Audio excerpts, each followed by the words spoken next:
Yeah, so we, as everyone knows, we have a demolition con, number 13, that we run at the Paradise City Arena every week. You want to come down, that's fine. Look out. Exactly. Try not to sit too close to the arena because we think it's funny to hit cars up into the stands and watch fans try to catch them. We sling shit. Remember, this isn't baseball. Don't catch a tire. It's not like a foul ball. Oh, no. Because those things, when they hit you, oh, geez Louise, you better run to the popcorn stand and ask Pepe to put you out.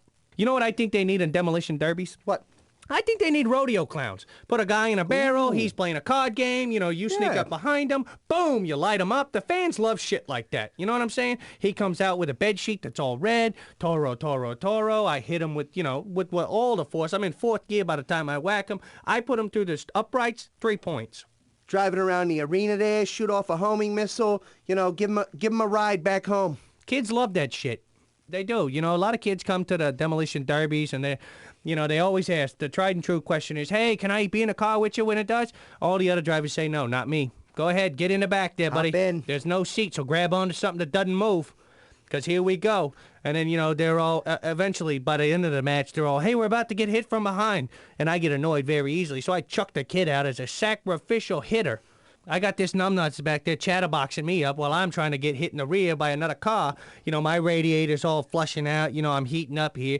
And Chucklenut here wants to play, some stupid child's game, right? I fire him right out the window, let the other cars bink off him a while. I sneak up behind them. I push him into the third row. Okay.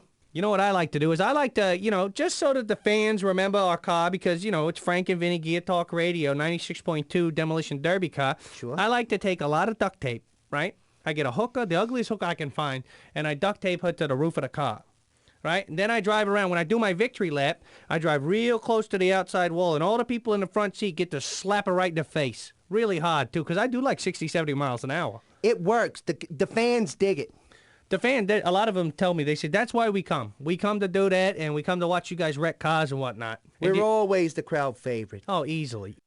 You know what I don't like, Vinny? What? I gotta be honest, I'm tired of all these naysayers who are all bitching and moaning about the highway systems. Oh, ugh. I'm tired. It's the same song over and over again. It's like, some old lady humming Happy Birthday on an airplane. You just get tired of hearing it, I'm tired of hearing it. People, you gotta understand that the highways are great right now because they got ramps, okay? If they fix these things, there go all the good jumps. All the good jumps. You That's right. Forget about jumping on top of a building. Nah. Cancel that. What do you think they're gonna build, like car elevators? No, they're not. They're gonna fix the highways. They're all gonna be flat.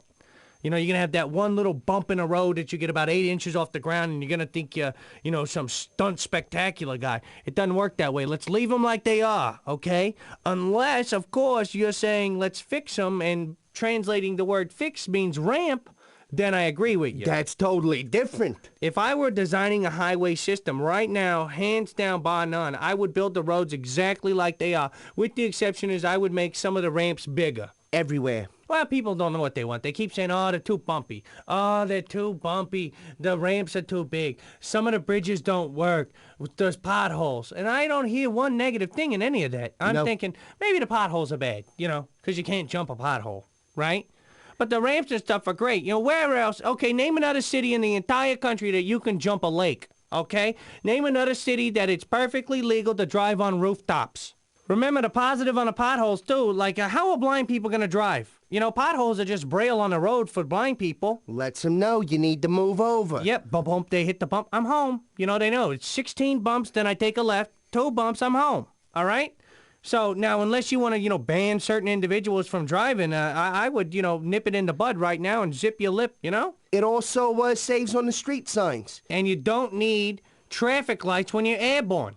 There's no stopping when you're jumping. No. Hold up, there's a traffic cop. No, there's none of that stuff. You're there early, every time, all the time. If you're going to call today and, try to tell us that the roads need to be fixed, I got to save it. You're not going to get true. You're not. I got to tell you, since I was a little tyke going to Uncle Woody's Fun Park, we always encountered a good jump or two on the way. To be honest, some of the jumps were bigger than the roller coasters, all right? That was half the fun going to the park. Exactly. The ride there. Where else can you jump up into the air, land on top of a building, chill out for a while with a sniper rifle, pop a few gauchos, then jump down, drive up to the top of a parking lot, jump off that with little kids applauding? That's the thing, too. Let's not forget the entertainment value, okay? Very important. You take the roads, you take a hot. So last night I got really drunk and I stole this guy's wheelbarrow, right? Yeah. And I'm taking it home because I figure I'm gonna put a small block engine on this thing. That way I can rototill my neighbor's yard. Well, I got arrested. Slow speed pursuit on a highway in a wheelbarrow. And the bad thing is if you wanna try to accelerate with a wheelbarrow, you gotta lean forward a lot. What's the problem with having a wheelbarrow? Well, they don't have, first off... On a highway. Well, it doesn't have turn signals, so if you were to change lanes, they wouldn't know. There's no seat belts, and apparently perfectly legal to be drunk in one, though. What about the hand signals? You use hand signals, that's all right? Yeah, but at night, people can't see it unless you're holding flares, which I did, but they were misconstrued as dynamite, which apparently is illegal. All right, 96.2 Gear Talk Radio. We're going to take a break, pay a few bills. We'll be back. Whew. Wow. Tough day, huh, Vin? You said it, Frank. When Vinnie and me get done with a long, hard day in the studio, we like to kick back and relax with a couple of beers. But not just any old beers. Beer Goggles Light. Beer Goggles Light is a refreshing blend of hops and barley brewed by people who know that beer serves a purpose. And that purpose is to get you drunk enough to sleep with pretty much anyone.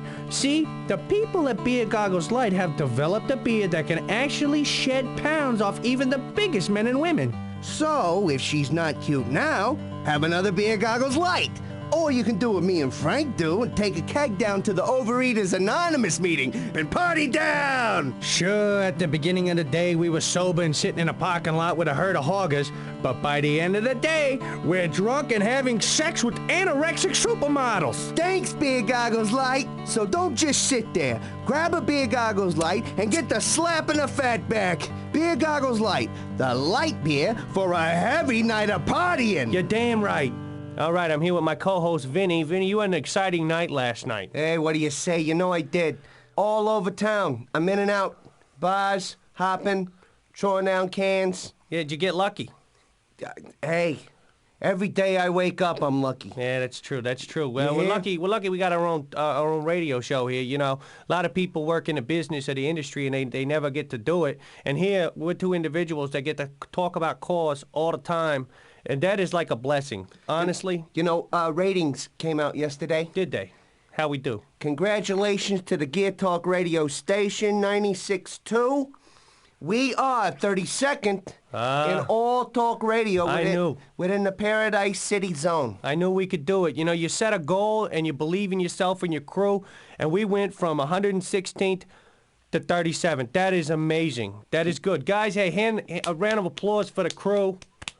For everyone. Everybody. Listen, especially you guys out there listening to us. That's right. Calling in. Call in right now, and the caller with the freakiest story involving a car wins a free year supply of Water Snatch burgers. That's a good prize, people. Man, I could use that. I thought you couldn't go in there anymore. They said I was obscene to the mayonnaise. How could you be obscene to the mayo? I mean, I understand being obscene with the mayo. Legally, I still can't talk about it, but I will say that I was under the impression and thought the donkey was fully sanctioned and licensed. But I can't talk about it. No wonder, huh? Call in right now, 555-4327. What do you say?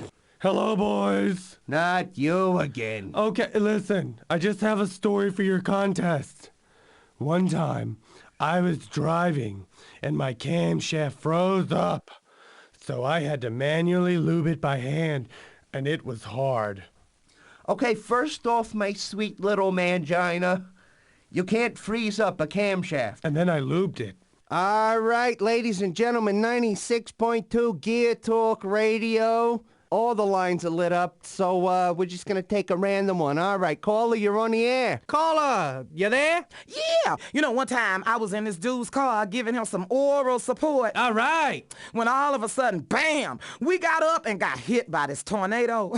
But this dude started freaking out because he didn't know that was a tornado. He just thought I was doing him real good, like, jawboning him all special like. I'm sure he was happy. So when we landed, I got to charge him $100 extra for the tornado head. Shit. I went and got my hair did. You, my sweet, are a vision of beauty. Vinnie, you know what? I think we got a winner here. You're telling me. You mean I won?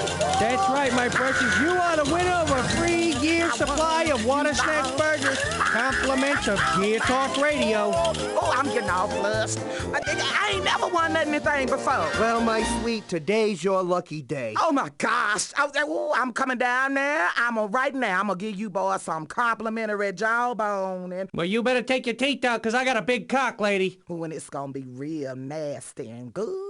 Well, hey, all right. I'd say today's our lucky day, huh, Vin? Hey, you said it. It's like scratching off a lottery ticket and underneath there's no money, but there's a BJ. You know what I'm saying? Yeah, everybody's a winner today, huh? Vinny, I'm gonna give you a free t-shirt. Oh! I can't wait for her to get down here and give me some of that vicious-ass tornado head, because personally, I've never had it. Interested, I've read about it in books and magazines, and I've seen a few flicks that had it in it, but never on the receiving end of one. So, I'm ready. You could consider my crotch a storm chaser. That's brilliant. All right, 96.2, we gotta take a tornado head break, because I gotta get my boys ready. Hey, wake up, guys. There's some tornado head coming this way. Arr. Listen, we'll be right back, folks, here on 96.2 Gear Talk Radio. I wonder if we could mic her jaw.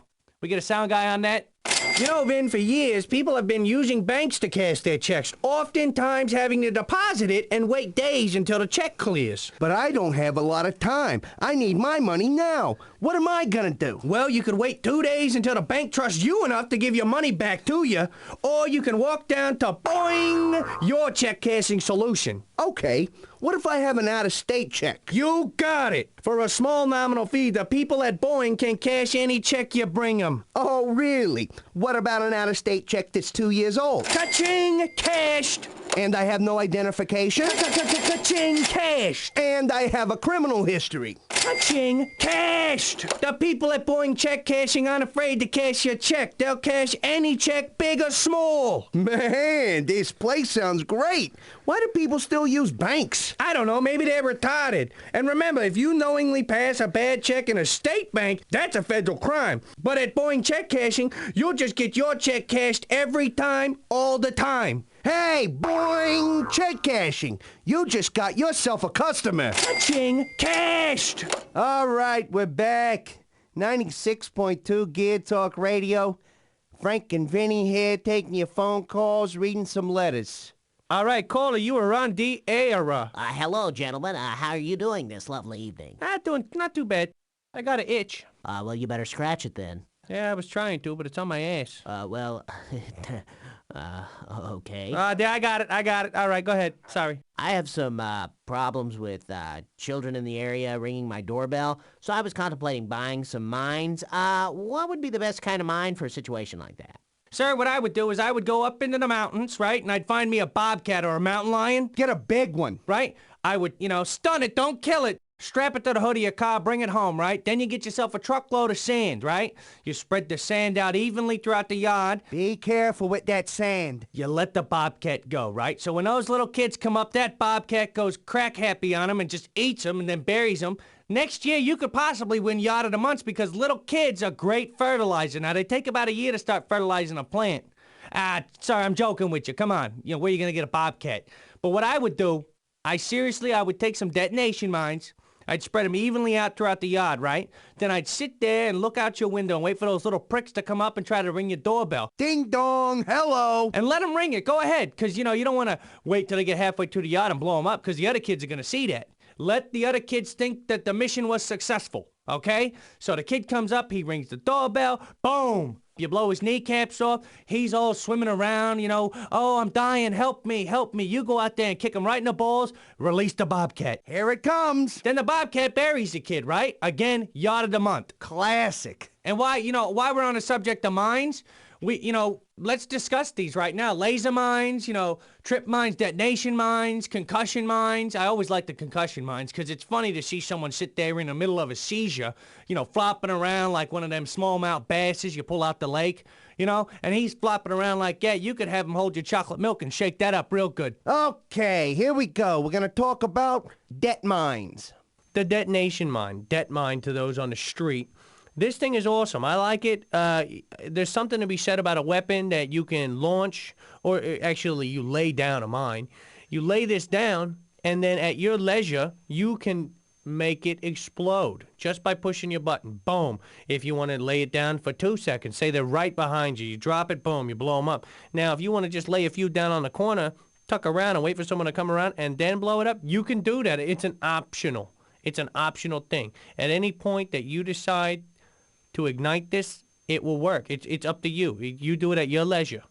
I had a few problems going to restaurants. I sit down, I have a little dinner, I ask for the check, all right? I leave all casual like, hey, thank you very much, sir. I enjoyed my dinner extremely. Next thing you know, I'm halfway to the house, boom! No more restaurant. That's a beautiful way to use them. When I was a kid, we did something similar to that. What we would do is we'd take the detonation mine, we put it right out in the middle of the four-corner stopway, right?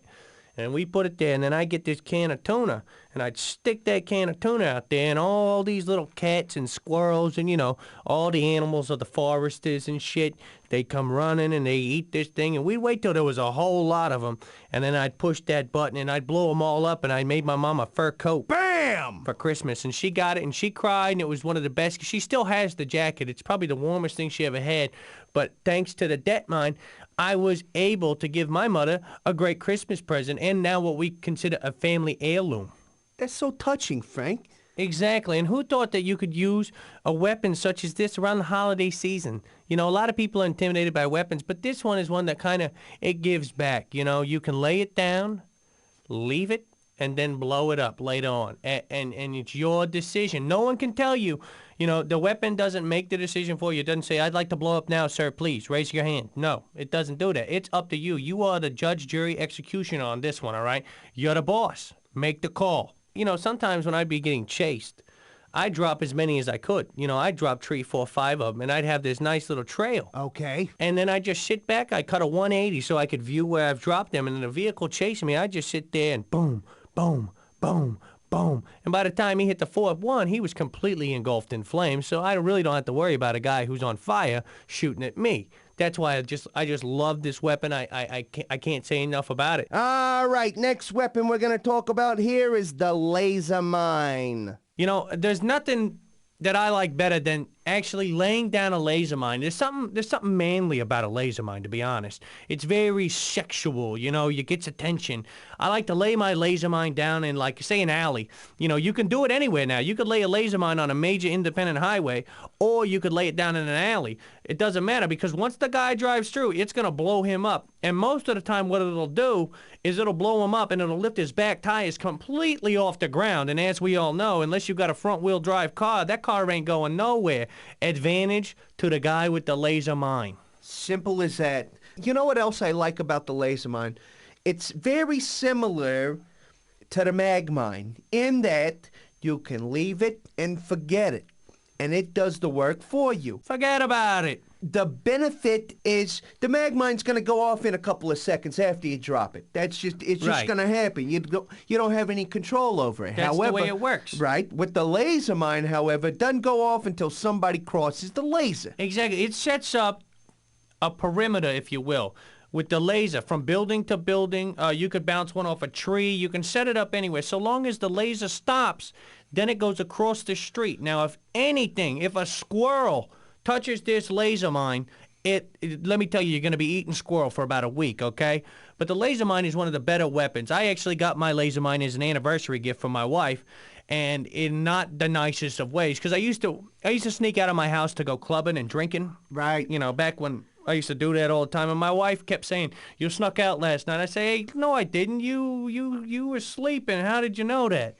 Well, she got tired of me saying this, so what she did is she'd take a laser mine and she put it up in the hallway. And so I'm sneaking out, and I'm all gussied up, and I'm walking down a hall. Boom! It explodes, and I'm thinking, what the hell was that? And I look down, and I'm touching, you know, myself, and I'm like, oh, God, thank God all my junk's still there, right? Right. Well, the thing is, she could have killed me. That's not really a funny practical joke. But then I'd look up, and there's my wife saying, "You were going to sneak out, you son of a bitch." And I'd have to tell her, "No, I wasn't. I came out here because I got diarrhea. I got the swamp ass, you know?" You know, just the other day, I used one of my laser mines. I was driving around in Paradise City, you know, just kind of hanging out, you know, day off. And I see them damn South Leaguers, and I fucking... Hey, easy. That's my mother you're talking about. All right. She's a South Leaguer. Yeah, well, you know... From way back. All right, well, I don't have a problem with the waybacks. I just got a problem with the new ones because I don't think they respect the trade that they're in. You got a point. You know, they're not like your mom. Your mom's a very sweet individual, although she'll kick a guy's teeth down his throat in about 2 seconds, okay? But these guys start flicking me off, giving me the bird, calling me, you know, all sorts of sissy names and stuff like that. So I get pretty pissed off. And I'm not a guy that walks away from shit, okay? I don't do that. I don't play that game. I'm not rolling those dice. So what I do is I drive around a fucking corner, and I lay down one of these laser mines, right? Then I drive all the way around the block, making sure not to drive through my own fucking laser, and I drop down another one. And I say, to hell with these guys. So I start honking on the horn, flicking them off, started rattling off with my minigun. And of course, them steroid freak South Leaguers, they come running right at me. I back that fucking car up and watch them just walk through my lasers.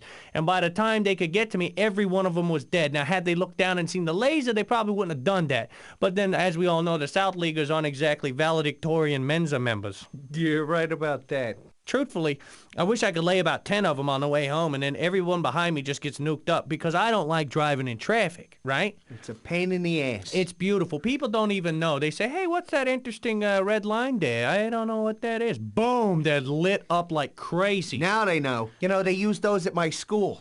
Really? Yeah, elementary school. Had a big problem with some of the kids, you know, wanting to skip class, you know, go to the Water Snatch Burgers for lunch. We didn't have off-campus lunch then. So what would happen is after the first bell for homeroom class, they would set up laser mines there with the exits and entrances and whatnot. That's smart. That really is smart, though. It was smart until I got a little smarter myself. You know, I found the air conditioning ducts, got the fuck out of there. Yeah, we used to just pay the Chinese kids to rewire the thing so we could sneak out, you know? Really?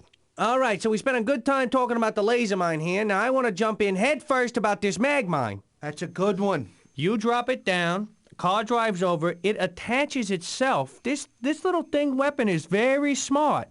It attaches itself to a car Like a robot. Then as that car drives away, it explodes a short time later. I think that this is awesome. You know, it's like killing without the guilt, because you didn't see the guy die. Technically, you probably didn't kill him. The mag mine does the work for you. Yeah, it's a sticky bomb that blows up later on. That's the little rhyme I just came up with. Hey! Mag mines are very unassuming, you know? You don't have them sitting there right out on the front porch waving at everybody as they drive by. They sit underneath the car, you drop them, and leave. And they're not overtly huge either. No, they're not. You know what? Because they don't have to be. The mag mine is a stealth weapon. A lot of times people drive around and they don't even know they got one on until they hear boom. Then they know. Then they're like, oh shit. They get about all out before they're dead. And that's why I'm in love with the mag mine. Okay? Simple as that. Okay, everybody. Here we go. Frank and I are going to discuss concussion mines. I love this weapon. I think it's so cool because what happens is this mine explodes with a shockwave that launches the vehicles into the air, okay? The explosion will also throw any pedestrians caught within a blast radius of the mine right up against the wall. I mean, it's going to take care of these guys. And, you know, the good thing about it is this mine can be seen on the road and is triggered when a vehicle drives over it. So if you're being pursued, drop a few of these, because if they hit them, they're going up in the air and everyone's dead, okay? Now, they're going to either have to slalom these or they're going to have to go over them, and their only third choice is to stop pursuing you. So they're the decision maker. Now, they have to decide, do I want to die? Do I want to get all kind of crazy driving, slalom these things like some skier guy would? Or do I just stop and rethink my approach? Multiple choice. I also like to refer to the concussion mine as the trampoline mine. Because, remember those parks that they had back in the day? They all closed now. But there was Trampoline World, I think it was called. Yeah. And the kids would just go in there and you jump up and down on a trampoline. Oh, yeah, the jumpy castles. Yeah, jumpy castles, right? We used to go in there and jump all day until we got, sick and we'd puke everywhere, and then we'd, recover and then go back and do it all next day, right? Sure. The same thing. This thing will throw you up in the air. Now, I'm not saying, hey, put one of these concussion mines down in the street and jump on it. I didn't say that, okay? So don't shut this station down, okay? But that's kind of, in theory, what this does. When you're in the air as a kid on a trampoline, you can't move left to right to front to back, okay? You can't do that.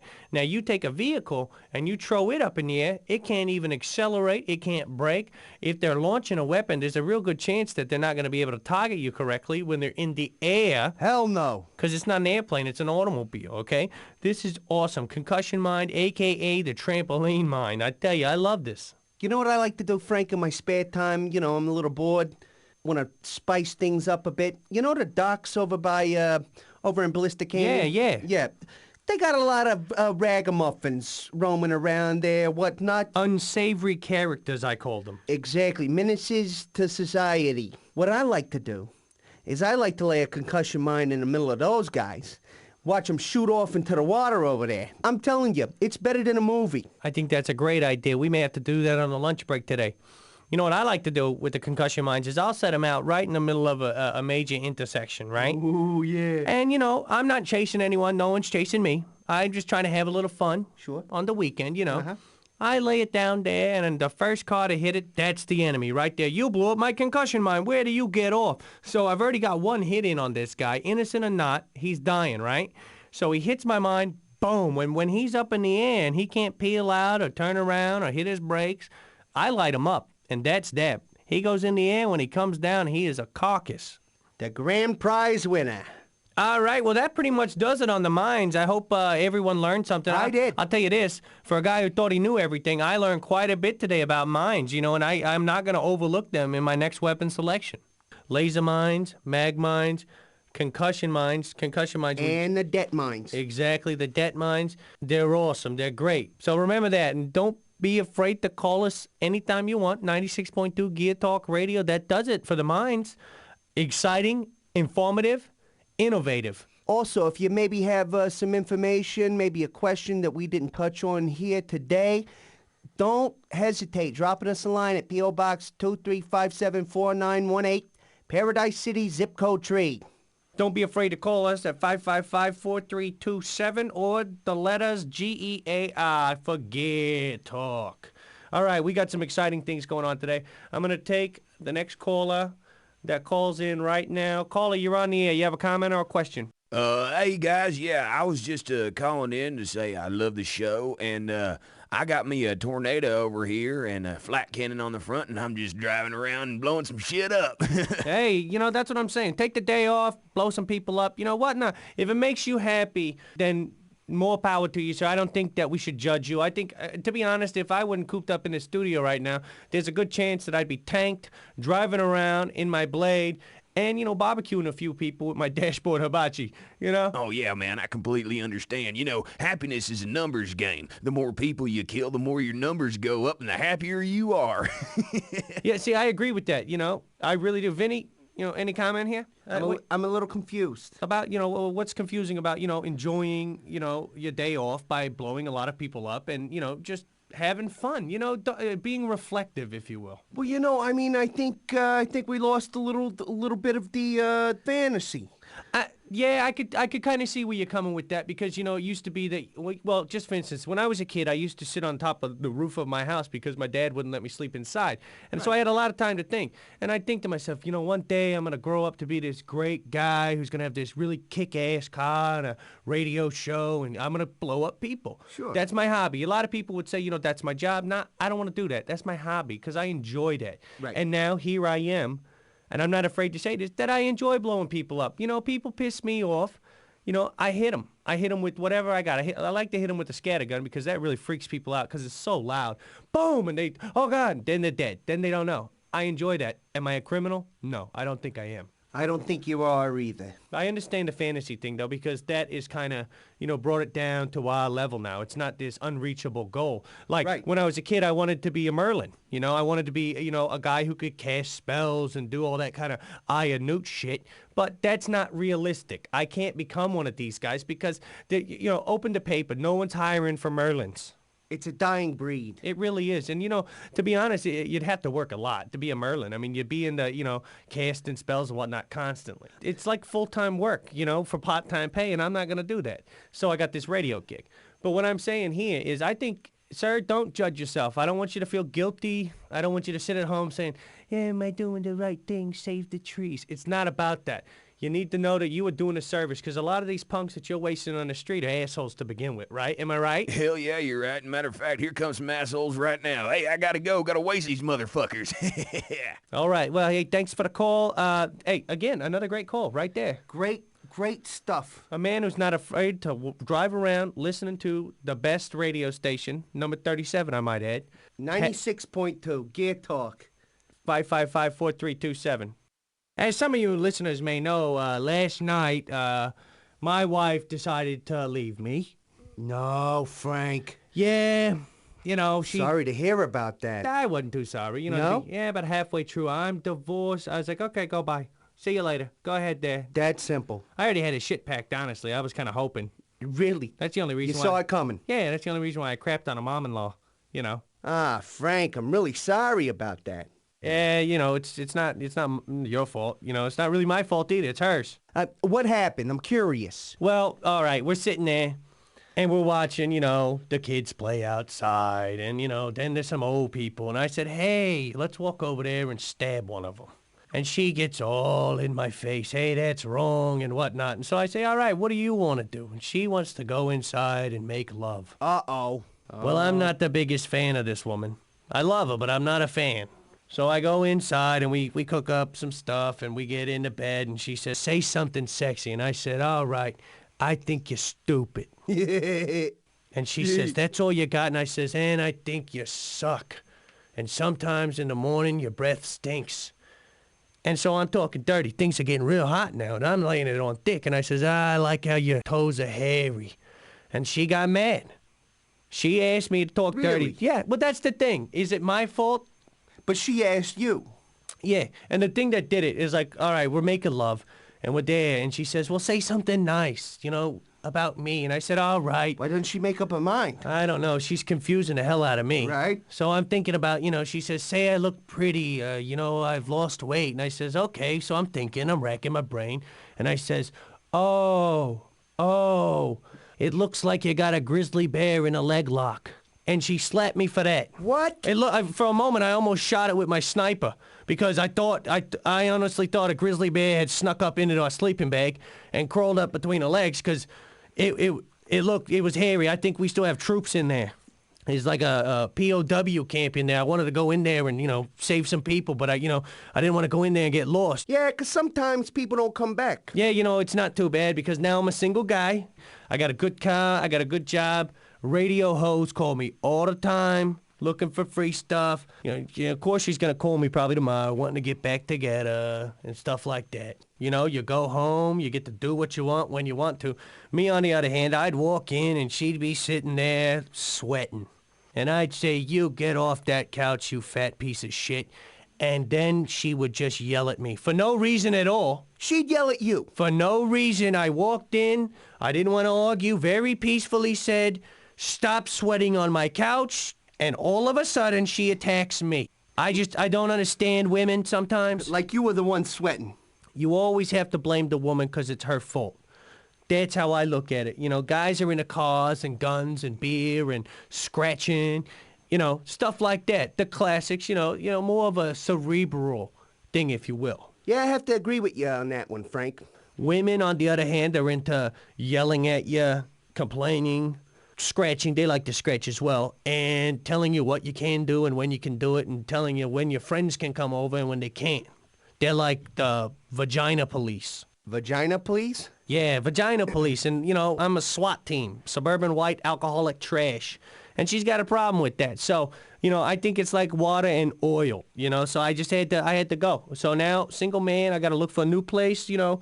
I was thinking, you know, maybe get a place over in Blister Canyon or something, you know, something nice. Something that says, Frank lives here. And is single. Give us a call, 555-GEAR. Yeah, the phone's just lit up. All right, hey, caller, you're on the air. Yes, my name is Delicious. I was wondering if you could give me some advice. I have to travel into lava falls quite often. I'm having problems when I come back to my vehicle after I've done all my errands. These damn gauchos keep stealing my expensive Sparkle Boy rims off my new piñata. Oh, no. And well, it's very irritating, and I'd like to know if there's any way to deter this, to prevent it from happening. I don't know. Just whatever advice you have, I'd appreciate it. Love your show. Thanks. All right, Liza. What I would do is I would get yourself some locking lugs. A lot of people use these, and they only use one lug per tire. But what I always advise you is you buy 4 different sets. For each tire, have a different key, right? Smart. That way the gauchos, they can't come up there. Unless they have 4 keys, they cannot get off all your tires, okay? And tires are one of the biggest investments you can make for your cars. But watch out for them tricky gauchos, because a lot of them can suck the bolts right off your tires. So, you know, I used to race professionally for like 2 years, and I used to have a Goucho pit crew. Let me tell you what, those little guys, they are quick and fast. How did that work? That didn't work much. They sat around tanning all day and rubbing each other with jellies.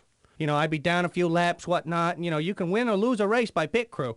I'd pull up and I'd say, I need 4 tires, guys, quick, and jack the spoiler down. And so they go to work. They start taking the tires off. One of the guys puts his big arm in there, and he puts a purple Jesus air freshener on my dash in the front there. And I'm like, okay, how's that going to make me win the race, guys? Let's get the tires on. I look over. They're running across the field with my tires. And I'm thinking, hey, guys, I need them on the car. I can't win this race with rims. You know, and so I had a pit meeting that night. I said, guys, come on. The Gauchos, you know, I'm going out on a limb here hiring you guys, you know, and you're stealing my tires every race. Every 8 laps, I lose 4 tires, okay? I'm losing money here. Even if I won every race, I still couldn't afford the tires that you guys are using to build rafts to float back to the homeland, okay? I don't understand that, you know, let's be professional, guys. Work your way up. You know, they don't race riding lawnmowers here. This is professional racing, guys, you know. Let's put the tires on a car, get me going, okay? Don't be, when I pull up into the pit, don't be sitting there tanning it up and drinking. You know, turn the margarita machine off. I tell you what, if the margarita machine needed tires, that thing would be running good. They put a spoiler on that bitch, and one of the Gauchos was up on the front screaming like a goddamn siren. You know, looking at him, I'm not surprised. Yeah, but so that would be my advice. My advice, locking lugs or find a new parking spot. You know, get a garage, get a car alarm. Hey, there's one right there. You could hot wire straight off the battery with wire. You jink it up against the back of the lug nut right there, right? And so when someone were to touch your tires, they're going to get 12 volts straight up the booty. You understand what I'm saying? And, Oh, that's brilliant. hey, people do it all the time. Now, you're going to have problems when you blow a tire. You're going to get a nice little juice on you before you can fix it. But, hey, just take it down to Earth, Wind, and Tires. Those guys, they won't know. Half of them are drunk anyway. All right, next caller, 96.2 Gear Talk Radio. You're on the air. Hello, my name's Mac. How you doing, Mac? I'm doing good. All right, hey, are you drinking? No, I'm not old enough to drink. Mac, how old are you? I'm full. Mac, you're 4 years old, huh? And you can use the phone? Uh-huh, all by myself. Wow, got a little Einstein over here. All right, Mac, you have a question? Wait, yeah. I want to know how to put a flat cannon on my trike. All right, I'm not really sure what a flat cannon is. You mean flat cannon? White. Oh, well, you want to put it on a trike. Let me ask you this. How much does this trike weigh? I would guess probably about 175 million pounds. All right, so I'm guessing about 4 pounds there. The only problem is by putting weapons on a trike is if you have, like, let's say you put a scattergun on it, right? White. You know, crowd separator. Uh-huh. You launch that thing off, and you're going to find yourself 6 feet into the next building. It's going to launch you backwards, all right? There's problems with that. You're going to have to figure out how to get around that. Because Got to counterbalance the recoil. Exactly, because you're going to find yourself with a tire right up your doo-doo. Oh, that's not fun. No, it's not. Mac, what got you interested in weapons? Well, my parents, they have weapons all over their house. Sometimes I pick them up and play with them. They leave me alone. Yeah, that sounds like fun there. You know, when I was a kid, interesting, we used to go up into my tree house, and we'd make these Molotov cocktails, right? And then a postman would come by, and we'd drop them on him. And he got so mad, he'd be on fire, and he'd be screaming, hey, someone put me out! And my cousin Vinnie, he'd pee on him. Hello! And so, yeah, needless to say, we didn't get any more post guys over the house, so we haven't got bills forever. So my dad was very happy about that. We did make him drop all the subscriptions to the porn mags, though. Yeah, we got those. We made sure we had to go down and pick those up. Pay dirt! You know, Mac, I gotta be honest with you. It's very exciting to see that the youth today interested in weaponry. Watch out. All right, there. He's a crazy little guy. Fantastic. You know, we're hiring for interns down here, Mac. You know, you could come down and work for us. Consider it done. All right, listen, you come down. The address is P.O. Box 2357-4918, Paradise City, zip code 3. I'm jumping on my trike right now. I'm on my way. I'll see you in 2 weeks. All right, all right. Hey, that was an exciting call there.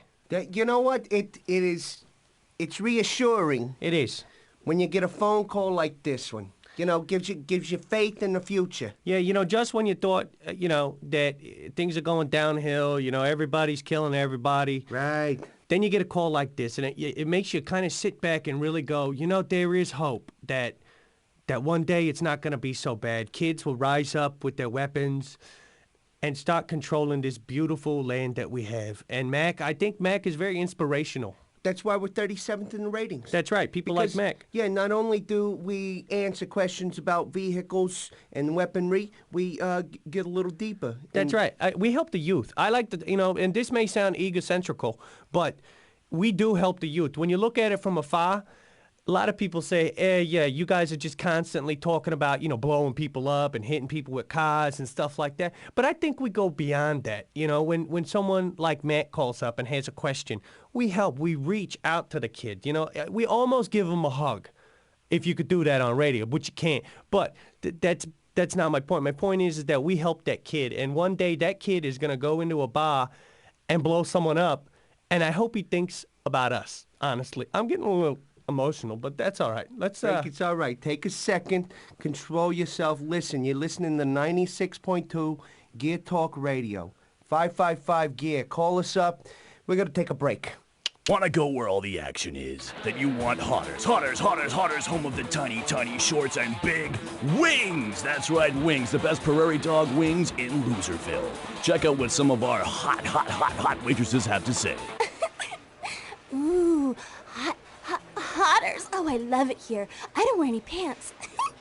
We serve prairie dog wings and watch lots of violent games on the sports channels.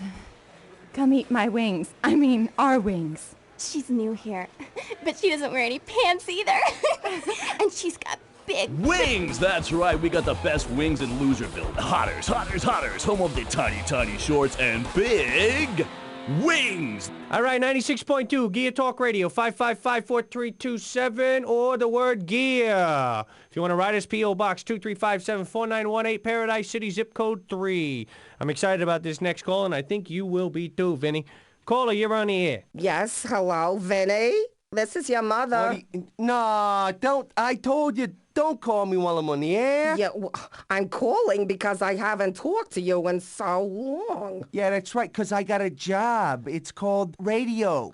Yeah, but you don't work that much. You could call your mom. Frank, I am a very busy person, what with all the commercials. He can't even call his mother anymore. Mom, I call you. You called me last month, Vinnie, last month. I could have fell down. I could have been attacked by a bunch of Meshuggah gang members. I could have been attacked by my 12 cats, for God's sake. But you wouldn't know. Because you never check up on me. Yeah, I check on you. Plus, I figure Mrs. Dingleheimer next door would announce it to the whole fucking neighborhood if anything happened. Why can't you be a good boy like Frank here, Vinnie? He loves his mother. Vin, I go by my mom's house at least once a week, and I probably call it, probably every day, to be honest. Why can't you You're full of shit. No, I'm not. Yeah, I go by at least once a week and make sure I call, because it's a crazy world out there. I just want you to know that your room's always ready for you if you decide to come back home and take care of your poor mother. You should feel guilty, and she's really good at doing that, too. All right, Mom, easy. I'm going to let you go, all right? Me and Frank will swing by this afternoon and make sure everything's all right. Thanks, Miss Dadamoch. Okay, toodaloo. Bye-bye, boys. Caller, you're on the air. How you doing? Hi, is this Frank and Vinnie from Gear Talk? Yes, it is, ma'am. Do you have a question and/or a comment? Yes. My son has been listening to your show, and he wants to put weapons on his tricycle. And I am very appalled at How could you be appalled if you're a woman? Excuse me, sir. This has nothing to do with what I'm calling about here. I think it's perfectly natural for little kids to want to put weapons on their trikes, because, think about it. You don't go out and buy new sneakers without getting new socks, a whole new outfit, right? Figures you would say some garbage like that. You belong in the trash can. See, now, you need to calm down because you're coming off all huffy-puffy, you're getting all hoity-toity there. I don't think you know the reality of the situation. There are people out there strapping weapons to their car and blowing everyone up here. You know what happens? You know what happens to people who don't have weapons on their car? They get blown up and killed all the time. I just want you to know that I'm going to start Mothers Against Car Weapons, and I'm going to petition it and take it to council so that you guys can talk about this stuff on the radio. You'll never have a show again. Well, you heard it here first. We're getting protested by MACWA. Call us up with your opinions. Hopefully they can't take us off the air. We will not be intimidated by MACWA. Bring it on. Bring it, yeah. Yeah, I noticed that she didn't say that it was the parents' fault. She's the one there, standing there saying, yeah, my kids are putting weapons on their car, as opposed to saying, hey, I don't let them do it.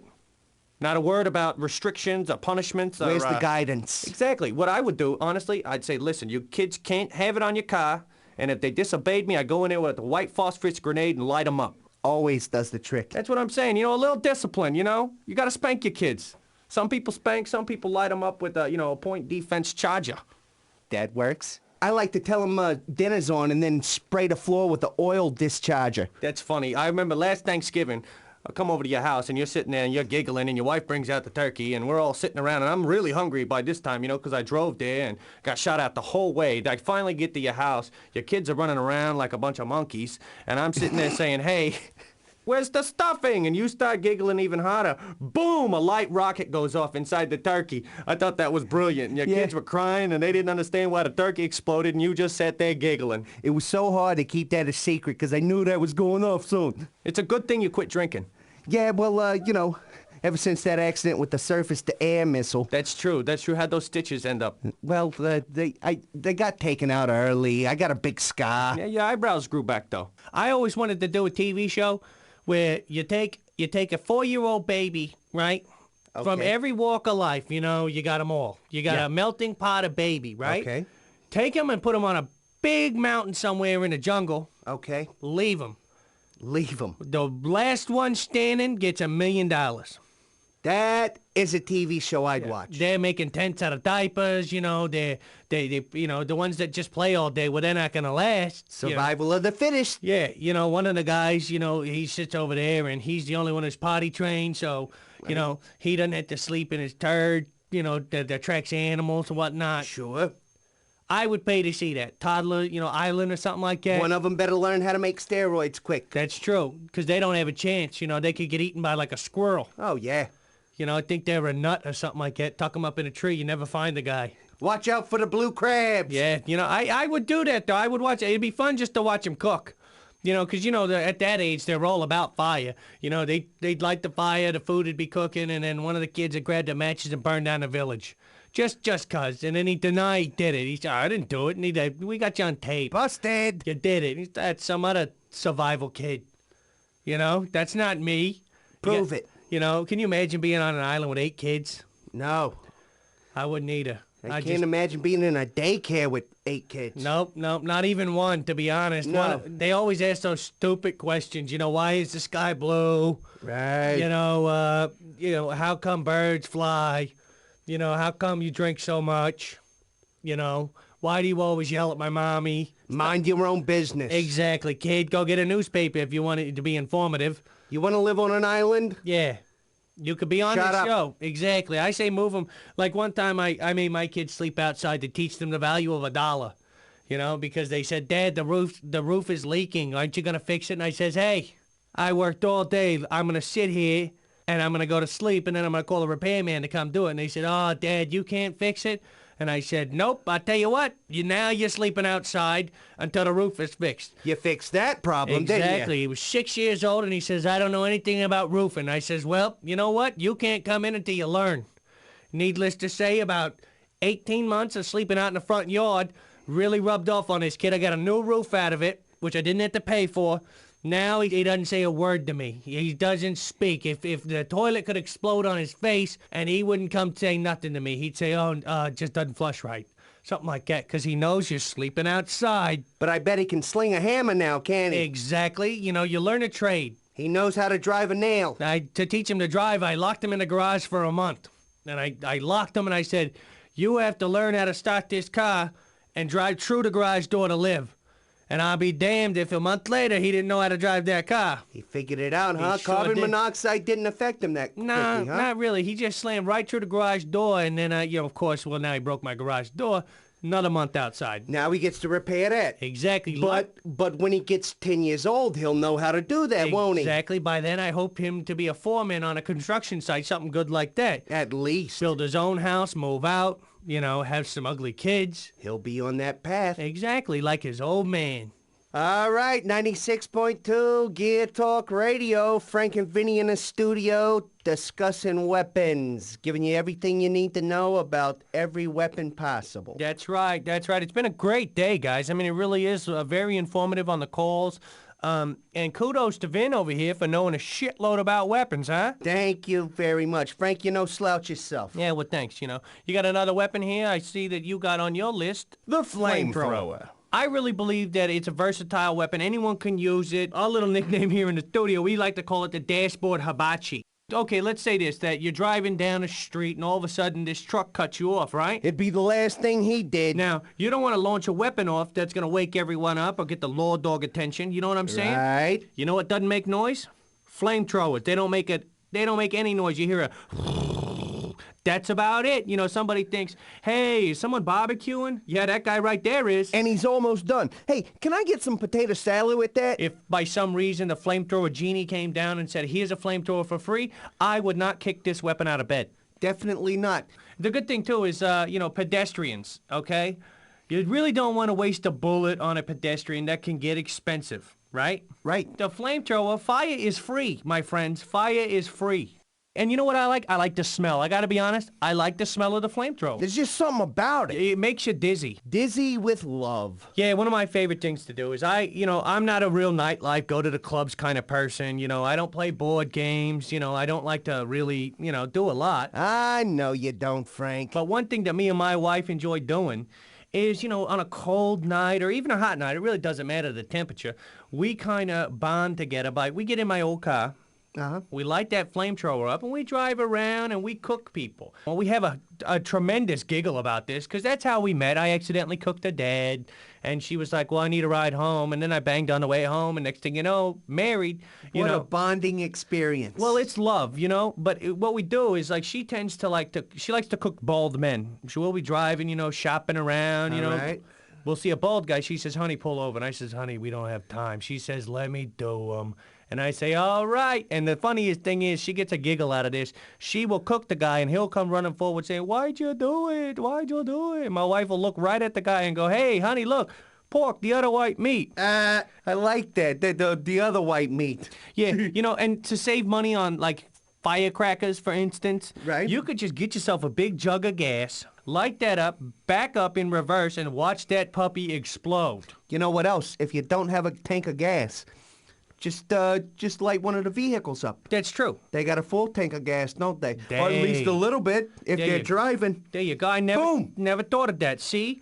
I got a little extra time to sit around and think about these things. And just because you brought it up, anytime you want to come out with us and, light the flamethrower off, we don't mind. We're not one of those couples that says, hey, we need our alone time. You're always welcome to come because, really? Three's a crowd. You mean it?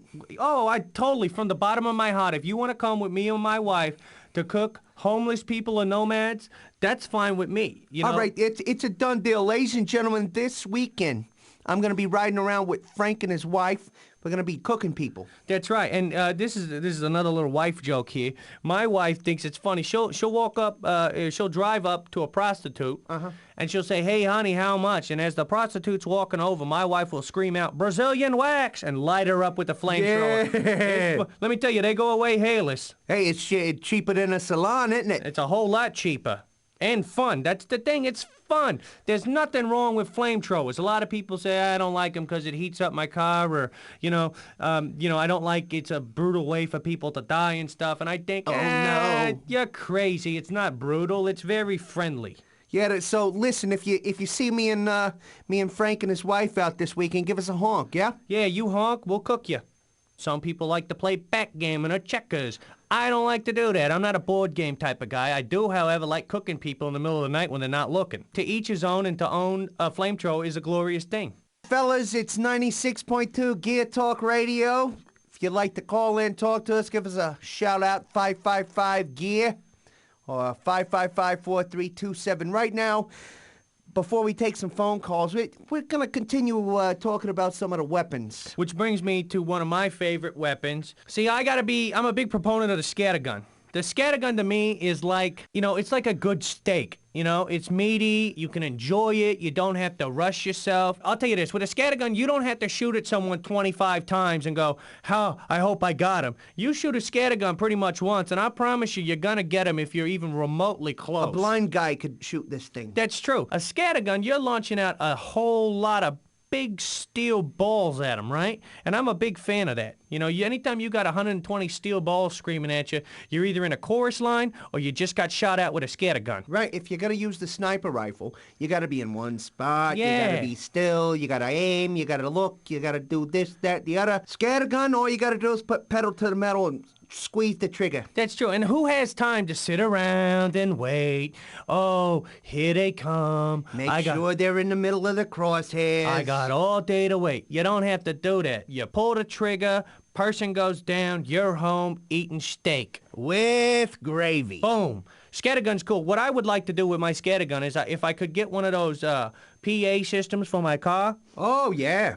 I would sneak up on people, and then I'd just, into the PA, I'd yell, scattergun, and boom, and I'd light them up. I'd give them about a half second, you know, to run, and if they didn't, I'd take their feet off. Hey, you're a lot nicer than most people. You give them a warning at least. I enjoyed the chasing them down, even though it lasts about half a second with a scattergun, because the scattergun always gets the job done. You could sneak up on them if you wanted to, but, you know, what fun is that? Well, the good thing, too, is if you have two cars driving side by side in front of you, you could actually hit both of them. You know, you don't have to, I'm going to kill this guy first, then I'm going to go over here, and I'm going to get this guy. So long as they're driving close to each other in a close proximity, you're going to hit them with the scattergun. It's going to work. All right, you're listening to 96.2 Gear Talk Radio. We're going to take a break, pay a few bills. We'll be back in about 3 minutes. Don't go anywhere.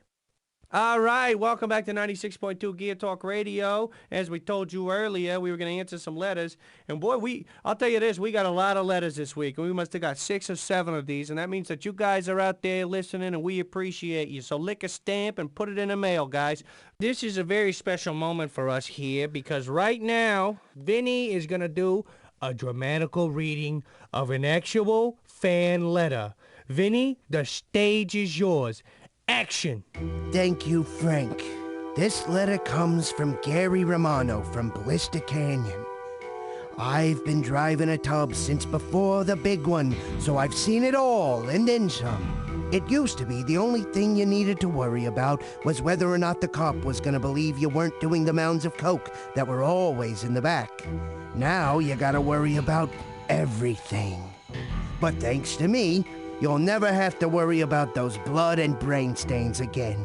Just mix 1 part battery acid with 6 parts fresh acid rain. Apply to stained area or areas and scrub hard. Repeat until no stains remain. May eat seats. Just thought I'd pass along the info. Love the show. Yeah, the letter sounded more like an infomercial, you know? I don't need an infomercial for this stuff. You know, all of a sudden this guy's gonna come out and cut a can in half with this super knife and then go over to a tomato, slice that up. You know, I just need a sandwich here, buddy. Then some English guy's gonna come in with some whacked out sweater and a bad accent and tell me that I gotta have these knives. They're the knives of the future. Well, you know, the knives of the future, you could just stick them right up your ass because I don't need them. I'll use my old switchblade, cut me a hoagie, I'm done. You know what I'm saying? Oh, totally. You know, I could have used this a couple of weeks ago. I can tell you that much. I'm cruising through Blister Canyon over there by you, Mr. Romano, and I run over a hooker. All right? Well, actually, I hit her because she gets stuck on my grill, right? I can't get her off. I'm swinging back and forth. You know, I'm blasting her with the flamethrower. She's sticking on. There's guts going all over the place, sticking on the back seat. Will it still work after a long period of time? That's my next question. Yeah, that's an important question because we all know how hard it is to get sticky hooker pussy off your car. You could scrub and scrub and scrub, but that stuff does not come off. It's like, you know, vagina napalm. You know, the worst stains are the set-in stains. Yeah, well, I try not to set in them. I make them sleep in it, though. Yeah, you know, the bad thing about the hookers is when you nail them, man, they just flop in the wind, you know, like some, you know, bad bumper sticker, you know, that come off halfway through traffic. Sure. I had claw marks on the top hood of my car for a while because this hooker wouldn't shut up when I hit her, and she's bitching, pissing, and moaning, and I'm saying, hey, don't put your blood on my car, and she gets all pissed off. She's trying to crawl into the cockpit, you know, for safety and whatnot. I slam on the brakes. I launch her right into the river. There you go. Now scrub up. You know, I think I'm going to file suit against Mr. Romano for being late on the letter. I could act as your attorney. Mr. Romano, could you please stand? He stands up. I say, hey, your letter was 2 weeks late. Our car's screwed up. Punitive damages. He says, I didn't know. I just wrote a letter, and then we execute him. Sustained. Sustained. Motion to move to the bar. Go ahead. Yeah, so I was cruising around Blister Canyon last night looking for some ladies. Right, good place to do it. Well, it's funny, I'm always interested in the type shit they yell, and I just love that, because they're chatty women, and I'm about that. I like to talk to them. Yeah, trying to get your attention. Yeah, one of them walked up last night and said, "Hey, big boy," and I said, "What do you say, big puss?" She didn't like that. Yeah, you gotta talk to him, kind of like that. And I was, racing away because she was throwing, stuff at me and screaming, trying to get a pimp over there to beat my ass. So I'm on the... Ooh. Now I'm on the getaway, I'm racing down the streets, and one of her friend hookers runs out in the middle of the street, and I peg her with the front of my car, and she's sitting there up there like some big vagina spoiler, totally messing up my top end speed. You know what I mean? How can I make a clean getaway when I got this giant hooker just sitting there flapping in the wind like one of those raccoon tails on an antenna? Move, bitch, get out the way. Yeah, whoa. You know what I'm saying? I couldn't believe it. I mean, a giant vagina was sucking up all the air. It's like a big vagina spoiler. I can't drive like that, you know what I mean? So what I do, I gun down on the brakes and send her ass flying. You gotta go. She did, too. And I flip back around and I drive up and they say, "Hey, $50 make you holler." And I say, "All right, here's $50." And I go out there and I smack them right in the face. That made you holler, didn't it, dumbass? You could have saved the $50. I take it back. I don't give it to him. I got you. It's a prop. Good choice. So I roll up to this one and she says, "Hey, I graduated from Handjob University." And I said, "What?" "Well, I'm gonna get out of this car and you can be magnum cum loudest." She didn't like that, though. But, $50 makes people like you a lot, Then, again, I take the money back because, again, it's a prop. It's prop money. It's not even real, That's why I like dumb hookers. Don't go with these real smart, uppity ones that used to be teachers and whatnot. They'll take advantage of you. Exactly, and they're good at math, right? Find a one that doesn't know. Drop a few nickels down and say, "Hey, how much money did I drop?" And when they can't count it, there's your whore. That's the one you want, because you could give her a belt buckle and an eyelash, and you could nail her all day. She wouldn't even know. She'd think that she was, she'd hit the big time. Hey, lottery shit, you know what I mean? You give her a can of peas and a beaver pelt, and, she'll live with you for, like, weeks, And that's a good deal, because you can get peas everywhere. Hell, you could grow a garden in the back, and she thought you'd invented money. All right, ladies and gentlemen, you're listening to 96.2 Gear Talk Radio. If you want to give us a call, it's 555-GEAR or 555-4327. Frank? So Vinnie would like to read a dramatic letter at this moment. Ladies and gentlemen, Vinnie. This letter is from Julie Danfield in Paradise City. I'm a single mother of 3 and second rotation on the neighborhood carpool. Once a month for a week, I pile 9 brats into the Brady and haul them to and from 4 different schools/daycares. Driving and discipline of 9 at the same time is impossible. Or is it? Your show is the only thing that keeps me sane. I'd appreciate any help. And that concludes a dramatic reading of a fan letter as read by Vinnie. That was a good read. Yeah, thank you. You're Thank very you. good at that. I can see why you do radio, I'll tell you that. I've been going to a dialect coach. That's awesome. Hey, do your Italian guy. Hey. That was awesome. It was like you were in the room.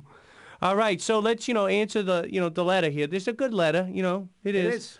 You could always sell your kids. A lot of people buy them. They will. There's a market out there. You could sell the kids, get yourself a cool car. They're worth a lot more these days. Especially if they can work. Like if they're good with their hands, they're good welding or building stuff.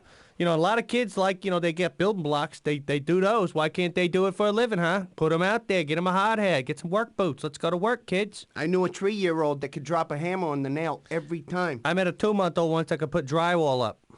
The lady's got a lot on her plate, obviously. The Brady is I don't know how she does it. I don't either, the Brady. What do you think about the Brady, Vin? I think the Brady's your only choice for that many brats. You know what I'm saying? But personally, if it were me, I would hide a bolt gun in the dashboard behind the radio, right? Kids start, Mom, I gotta piss my pants. Sally's touching me. You're like, I'll turn on the radio. They think they're fixing to hear a little, oops, I wish I'd done it again. Next thing you know, they're getting shot with 5 billion volts. Kids like electricity. Tell me if they fuck around again after you do that one time. I remember because when I was a kid, my dad had a cattle prod, and we'd always sneak it outside, and we'd zap each other in the head till our foreheads would swell up like old big, and then we'd have to go inside. You know, and our parents would be like, "Were you playing with the cattle prod?" And we, with our big swollen heads, no, not us. It'll slow you down. That's the weird thing. You do that enough, and it'll slow your day down. Yeah. Yeah, you know, a lot of people, you know, they always ask us questions. You know, we get a lot of questions. Number one question we would get is normally like, you know, what's the best car out there? Sure, that's first generic. Second one I always get, what car has the best gas mileage? That's I get it. that a lot. All the time people ask that. And number three one, of course, is does the car float? I have never seen a car that would float. Well, the bean floats for about 2 seconds till a catfish takes it under, right? Try reeling that thing in, right? It's so tiny, it's like a bobber, you know? Put some, you know, lunch meat on the bottom of it, and that thing's gone in a minute, you know? So anybody there who knows of any secret, you know, government development deals, you know, if you think that your local car dealership is about to release one or something, by all means, take a picture of it or just tell us about it. Call down on the radio show. And don't take no, you know, pictures of a canoe with tri-tires on it and no shit like that. It's got to be a real car that people can go and buy, license, and insure. That's right. Got to be believable. Don't take, you know, the floaties off your kid's arm and slap an inner tube on it. You know what I mean? All right, ladies and gentlemen, we got to take a quick break. We got to pay a few bills with a few commercials. Don't touch the dial. We'll be back. Are you tired of people making fun of your weight? Your bulging thighs? Your succulent midsection? Are you tired of people chasing you with knives in a spice rack? Then come to the Gourmet Arms Motor Lodge, where over 3/4 of our guests survive the night. And remember, at the Gourmet Arms, the fat sleep free. All right, 96.2 Gear Talk Radio, 555-4327. Before we went to commercial break, me and Vin were talking about our dream cars and stuff like that. What would we do with 50 grand? If like right now the 50 grand fairy walked in a G-string and came up and said, "God, you're sexy." Nah, she wouldn't say that to me. Let's say she walked in and she just gave us 50 grand. What would we do? And Vin, what would you do? I would first purchase the Warrior. All right, for 2 reasons. Speed, and it's an extension of myself. It's fat. It's wide, it's long, yet not too, you know, cramped, if you know what I mean. Then, what I would do, full stock of Molotov cocktails in a glove compartment. You know, you can never have too many of those. You never know when you're going to need them. Well, the good thing is if you don't need them, you can drink them. Exactly. You know, thinking about it, I'm sitting here thinking, all right, 50 grand. That's a lot of money. That's a lot of money, okay? That's good cash. That's not like it jingles in your pocket money. That's cash. That's booty on your face money, all right? That's a lot of shamoli, huh? I think about it. It was something I've always wanted, even when I was just a little tyke. I want a rig. To be honest, I'd want a rig. I know it's not this glamour car, and you know, I'm not going to be on the cover of magazines with it, and it's not the fastest. But you know what? Nothing is meatier than one of those. And then, you know, inside I'd have all the cool stuff. You know, I'd add on, you know, a bathroom or, you know, maybe a pool. I don't know, you know, get the trailer and, you know, put a giant trampoline back there and maybe buy some circus monkeys. And then I get one of them stun guns. And the monkeys, when they jump up in the air, I'd give them basketballs. And so they'd be jumping in the air trying to grab these basketballs. And the monkey that grabs the most basketballs, he'd be the one that I don't shoot with this stun gun.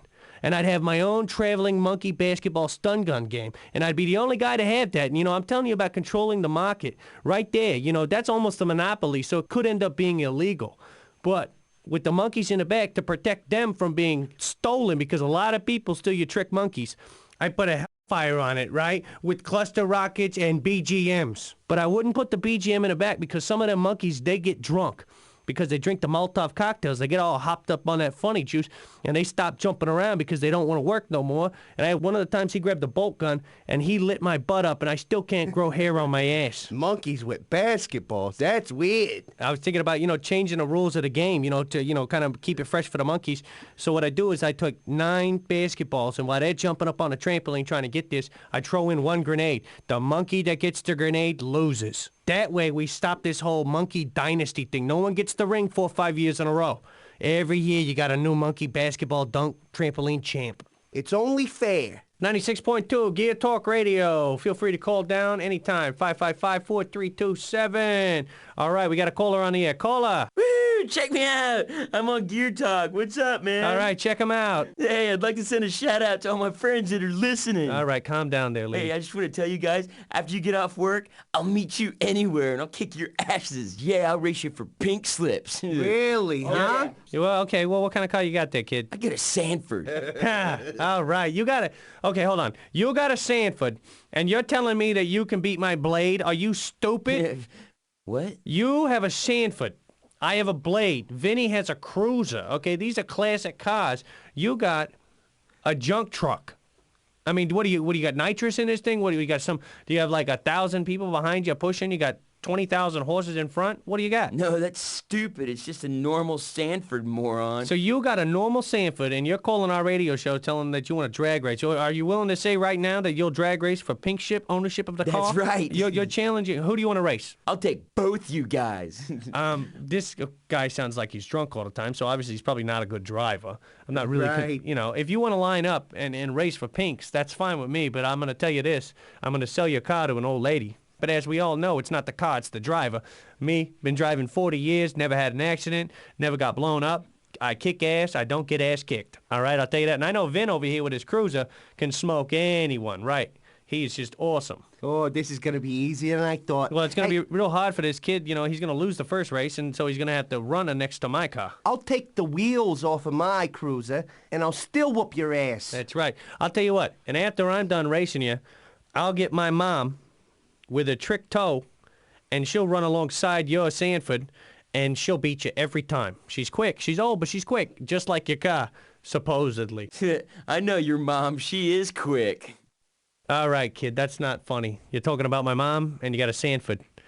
Listen, you bring your Sanford down to the studio. Hey, where you from, kid? Yeah, I'm from Lava Falls, man. Yeah, Lava Falls, what's up? All right, so we got a guy in Lava Falls driving around in a Sanford who wants to race for pink slips. The first listener to go down there, beat him, take his Sanford in his pink slip, chop off one of his nuts and bring it down to the studio, wins a free Gear Talk t-shirt. What does that sound like, Vin? You know what? I'm going to say the first person who brings that in will not only get a t-shirt, but we'll give him a Gear Talk keychain. Ah, well, the philanthropist over here. Huh? Yeah, all right, you know what I'm going to do to this kid? I'm ahead. going to cut his balls off. I'm going to hang him from my rear view.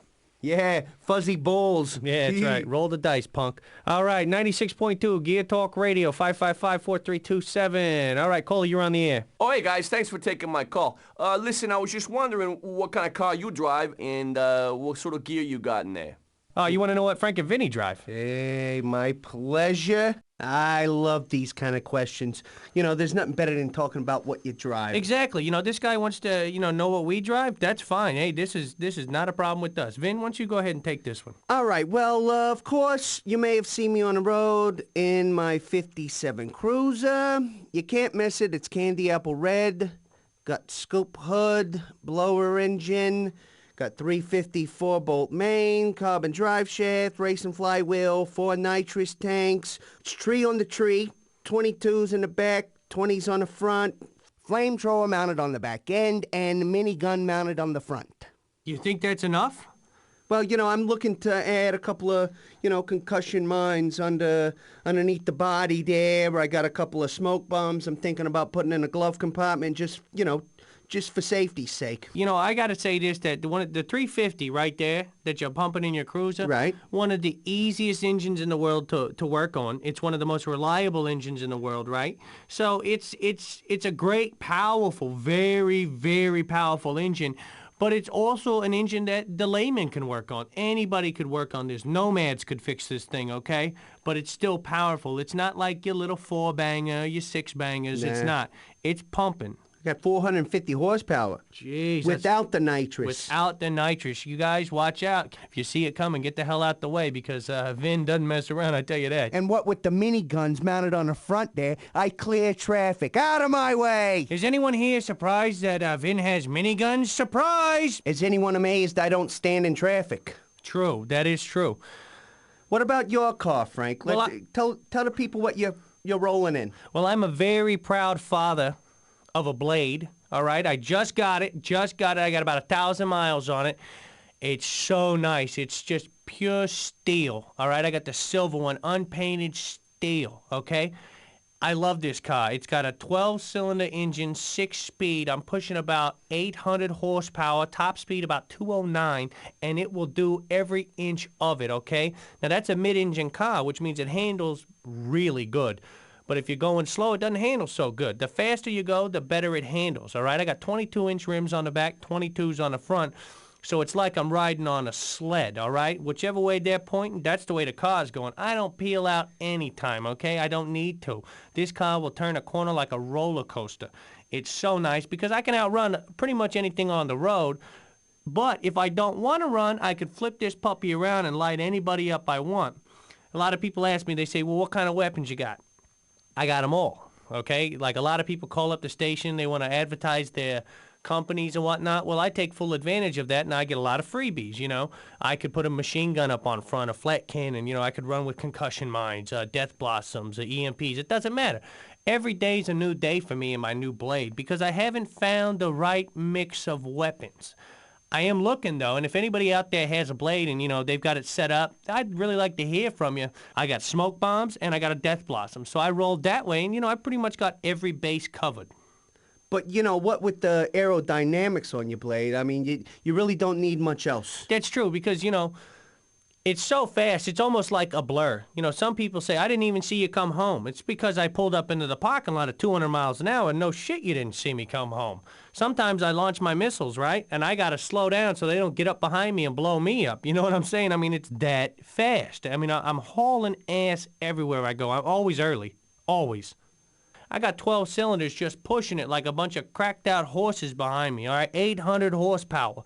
This car moves. You know, it's only a two-seater. That's the only negative thing. I just wanted a vehicle for me and, you know, a prostitute. And I'll tell you what, you get one of these cars, and sometimes you ain't got to pay for the prostitutes. They just want to see the inside of these things because it's like a luxurious hotel. I was wondering, Frank, have you ever tried driving with the doors open? You know, I did that the first day I got it. I did do that, but then I had an abrupt stop and damn near took my leg off. Really? Yeah. Because I was thinking, you know, it might take off. Well, you can do that. Like if I was kicking 200, 180, something like that, you know, and I'm flying, right. If I were to open one of those doors, I could probably get airborne, to be quite honest. But the bad thing is, you know, you're up going that fast.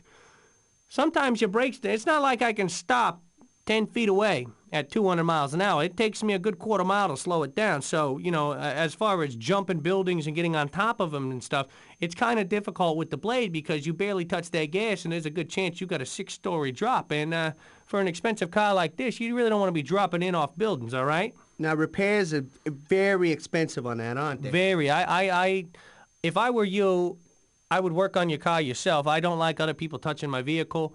You know, the blade is a very difficult car to work on because it's a 12-cylinder. A lot of people, you know, you can do your 6-cylinders, your 4-bangers, you know, you can do your 350s, you know, your 400 big blocks, okay? You can do all this stuff.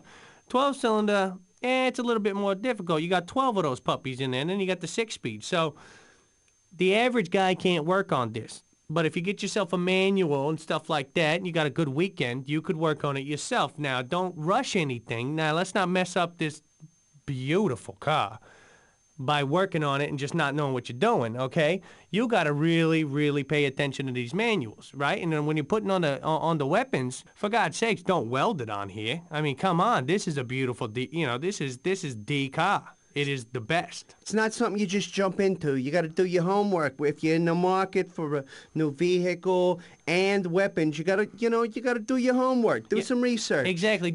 If you're a first-time buyer, don't go out and get a blade. Right, I've said it here right now. Do not go out, get a blade. Don't do it. Make a note of it. Yeah, buy a stump. You know, do something like that. You know, get yourself a car like that. Work your way up. Eventually, you'll graduate to a blade or a cruiser. To be honest, I put the cruiser in the same category as the blade.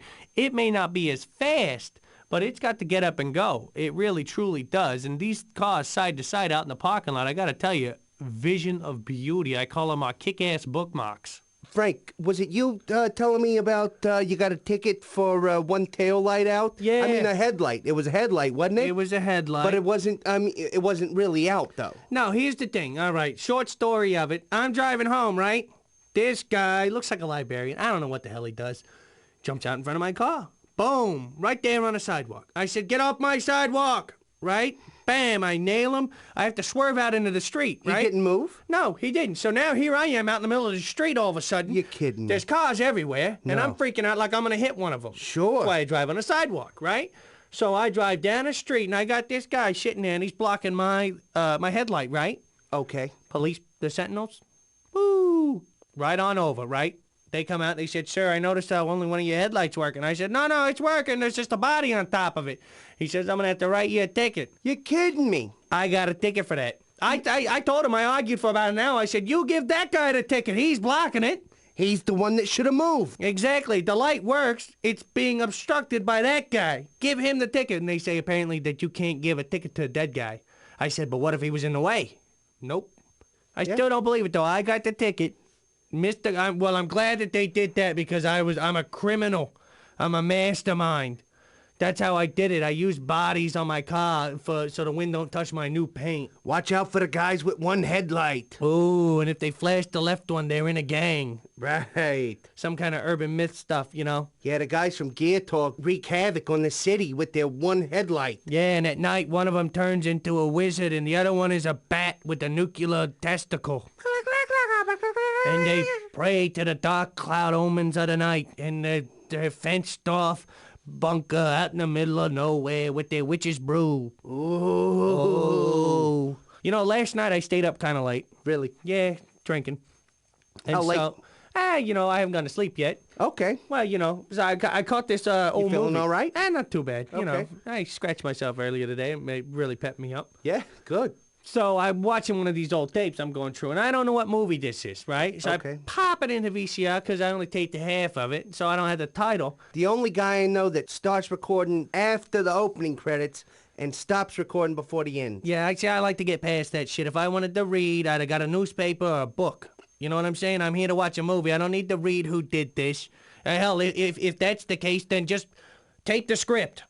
Just film the script and you flip the pages every minute, and I'll do it like that. Save me some time. You know what I'm saying? You don't have to do these highfalutin stunts. I'll imagine them in my fucking head. All right, you made your point. So, it's the weirdest movie, right? There's this sea creature. Okay. Huge. He's like 90 stories tall, right? No way. And there's all these Chinese people. They're running around like there's a white sale at the department store and someone's giving away free hand cream or something. You know what I mean? Yeah. Yeah, like someone ripped off their egg foo young. I don't know. They should put an alarm on it. Anyway, they're running around the city all crazy, right? And there's this big tidal wave, and I'm thinking, well, are they going surfing? You know, everybody, but they're running away from the ocean. Whoa, is it Loch Ness? It looks like Loch Ness. Okay. Kinda. Okay. So this thing comes out of the ocean, destroys the whole town, and there's these toy tanks shooting at it. And I'm thinking, well, you guys got to get some real tanks, number one. Right. Number two, build yourself a fake city, put a giant, I don't know, T-bone in the middle of it, let him go, slide his ass up in there and eat that T-bone. Then when he does, you roll in with the real tanks, because the toy tanks didn't cut it. First off, you know, faults of the movie, the monster, no love interest, right? Really? Did not know Kung Fu, although it was an Asian film, right? You're kidding me. Didn't climb bamboo, no wire tricks, none of that. Nothing, right? So amazing. I'm thinking I'm in this for the stunts, right? This thing's gonna get in a car. There's gonna be this like midnight race thing, you know, where they're gonna race for pink slips or whatnot. Sure. Did not happen. He surfed into the city, crapped all over it, beat up these little toy tanks, and then left. That's it? That's it. Until the end, when this giant moth comes flying in, right? Okay. Then this iguana comes back out of the ocean, right? Not knowing that iguanas camouflage themselves with ocean. No way. So again, the Chinese people are going nuts, right? Just crazy, you know, crazier than like fat people at a buffet line. I guess so.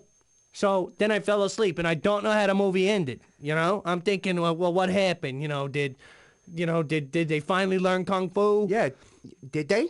I don't know. I got to go home and watch it tonight. I fell asleep. Oh, I thought you woke back up and then watched the movie. No, I missed that one. Okay. So when I go home tonight, and don't no one call up the radio station and spoil the ending here, because I want to find out, because I'm hoping, here's what I'm hoping. I'm hoping this lizard falls in love with this giant moth, right? And maybe they have some kind of, a romantical scene? Exactly. You know, I would be very interested in seeing a giant iguana hump a moth. Ooh. You see what I'm saying with this? I would go see that. I'll pay $10 for that. What, now, if I told you right now that, hey, I got this on tape, I got this lizard doing this mort. You want to see this? Yeah. Absolutely. Put it in. Let's hit play. Let's go. Rewind. This is an Do it industry. again. Maybe this is an industry we could get into, huh? I think you may have something there, Frank. Go get us a handful of lizards, some insecticides, and, roll tape. Let's go. Cue the sound guy. Move it. Take 2. And action. 96.2 Gear Talk Radio. Don't be afraid to call down today, 555-4327 Gear. We're having an awesome day in the studio. We're going to take some calls. Caller, you are on the air. Hey, Vinnie, it's your mother. Mom, what are you doing? Yeah, well, I'm calling because I haven't talked to you in so long. Mom. I don't even know what you look like anymore. Jesus, you could be close to death. I wouldn't know. I saw you last month. I hadn't changed. Last month? So much can happen in 30 days. Right, but nothing has. You do the same thing every day. I don't do the same thing every day. Sometimes I cook different things. Some days I do the laundry. Yeah, that's right. But every day you feed 12 cats and you talk to them. That's right, because my boy won't come around anymore. 12 cats? Well, yeah, I got 12 cats. Oh, well, hello, Frank. Hi. How are you? I'm fine, Miss Datamooch. Oh, my gosh, you sound so much more strapping over the radio. Thank you. I get that a lot. Some people say I sound fat. No. No, you sound healthy. Thank you. Don't worry about it, Mom. It's good to hear from you. How you doing? You don't come by. You don't call. The cats need food. You still got your toys up in your room. Your little cowboys and Indians. They're just perfect, just like you like it. Yeah, Cowboy. great. Cowboys and Indians, huh? Yeah, Frankie loved cowboys and Indians. He'd be in there for hours on end playing crazy make-em-ups in his cowboy hat and boots. Come on. That is not true. He used to play dress-up all the way through high school. He dressed up as a cowboy and an Indian in high school? Yeah. He gets so embarrassed about it. I stopped doing that in grade 3. Grade 3. You don't even remember grade 3. Really? And in high school, you were dressed up. Don't you remember the one year? That one year for your birthday, all you wanted was that fucked-up cowboy hat and those little boots. So maybe you could get dressed up and wear 'em to prom and take Cindy. She misses you. Now, Cindy's the supermodel he dated in high school, right? No, it wasn't like that, Frank. The real hot one that was on the cover of all the magazines and all the guys wanted to date her, but Vin was the only one who could land it because he was this debonair dude and he could grow a mustache before anyone else. Well, here's the thing. Cindy had a mustache long before he did. Wait a minute, this supermodel had a mustache? Well, yeah, and she weighed about 450 back then. I think you're senile. Well, she's dropped a little weight. She's down to 425 She now. was a model. She still does modeling. Well, okay. I'll tell you what. You knew she was coming from a mile away. Her tummy was there first. I can't believe. See, let me just tell you, Miss Databooch. Vin has been walking around the studio saying, oh man, in high school I had this girl so hot. And everybody thought she was a supermodel. No, not at all. When she came over, they had to go out in the garage because that's the only place she would fit. I just think that's funny because he's always bragging about it, you know, that she was this little rail, skinny, big boobs and all that, and we find out she's Mount Chocula. I don't get it. We hung out in the garage for privacy. I'll tell you. One time, I went out in the garage, and they were making whoopee. They were having a tender moment. I got all vermished. I thought she was going to kill my boy. Are you sure they weren't making a bunt cake? Well, that could be. Oh, by the way, I got some nice pastries if you want to swing by later. Yeah, I don't think we're going to be able to make it, Ma. We got, some post-production work to do. It'll be fun. Frank could meet Cindy, and maybe you could get back together. No, Ma, look, Frank's allergic to the cats. Well, he could put something over his head. I could put the cats in the bathroom. How many cats you got? I've got 12 pussycats. 12 cats. Wow. When I was a kid, we had 12 cats, but, we didn't really have 12 cats. What we do is we go through the neighborhood. We've been drinking, right? We were young, and we'd light off firecrackers, and we'd scare all the cats out in the middle of the street, and so, we'd get them all up in a sack, right? And then my friend would go steal rubber bands and we'd super glue them to the cats' heads. Then we'd steal those trash can lids and we'd stand on those and we'd have gladiator races with kittens. It was awesome. Every year we did this and then we actually petitioned for it to be an Olympic sport, but apparently you can't do that because there's no way to drug test the kittens because that's cruelty to animals. It's only fair. Till, you know, the sentinels, they caught wind of it, and then they started coming down, and instead of you know, kittens, which was the standard you know, practice, you had to have kittens. You know, 3 months and above we didn't allow, and they came down with some bobcats and started running the things. They were ringers, so we couldn't let them, so we just shut down the whole shop. You know, before that event was, you know, something to look forward to. These guys, you know, they come in, they ruin the whole atmosphere of the get-together. Exactly. You know, we used to do kitten mortars, right? Yeah. We'd take a pipe, and at the bottom of it, we'd put all this gunpowder, right? We'd stick a cigarette in there, stuff a kitten down there, and we'd see how far we could launch the kitten, right? Twice I hit an airplane, right? Brought that fucker down. Didn't you get blue ribbons 3 years in a row? 3 years in a row. I was the local Paradise City champion. I got a nice buckle at the house and a trophy with a cat that's all freaked out. I love that one. Well, I'll tell you what, that'd be 6 cats for each of you. If you could swing by, lady, have a little carnage, a little nosh, it'd be good with just a schmear. What do you think? Hey, let's go over to your mom's house and gladiator race kittens and have some pastries. Come on, that's relive your childhood. Well, you could do your little race, and then I could pull out my sniper rifle as you're running down the street. If we have time, we'll swing by, Ma. Do you have a question for Gear Talk? He doesn't love his mother, hand to God, I swear. I swear to God, on your father's grave, if you don't come over here in 2 days, you are cut off. Yeah, there you go. She's going to cut you off. Now you're screwed. You're going to lose your cruiser. All right. I'll see you this afternoon. Now that's a good boy. Frank, give him a little spanking there. Hey, get it. All right, hey, have those kitties there, huh? I'll bring some chow over or something. Do you know where I can get some firecrackers? Okay, toodaloo. Bye-bye, boys. I think your mother's a funny individual. I remember we used to have barbecues out back when we'd camp out in your backyard, and you would always want to, you know, sneak into the neighbor's house and shoot him with my minigun, and I talked you out of it. So, Miss Vitterbaum, I was the responsible one. I never said anything about sneaking. I was very clear with my intentions. Your mom used to be so hot. All the guys in the neighborhood were like, damn, look at her. Nice ass. Knock it off. Well, I'm just saying, you should be proud of your mom because she's hot. You know, she's not some hoochie. I don't even think of her that way. What I do. No, well, I wish you wouldn't tell me about it, all right? I gotta be honest, you know, I think the first time I saw a naked woman was your mom. And What were you doing looking at my mom naked? How did you see my mom naked? I was sleeping in your living room, and she walked out to go to the bathroom, I don't know, take a crap or something, and she was naked, and I looked up, and she kind of just waved and smiled, and I tell you what, I used that. Yeah, but you were drinking, right? I always drink. Well, there you go. I was awake, wasn't I? Dumb question number 1, check that one right off the list. You were drinking, done. Ma, you see this? This coming from a guy who drinks all the time and admits it. You can't tell me that I'm the bad one. No, yes you can, because see, I respect authority and adults. I do.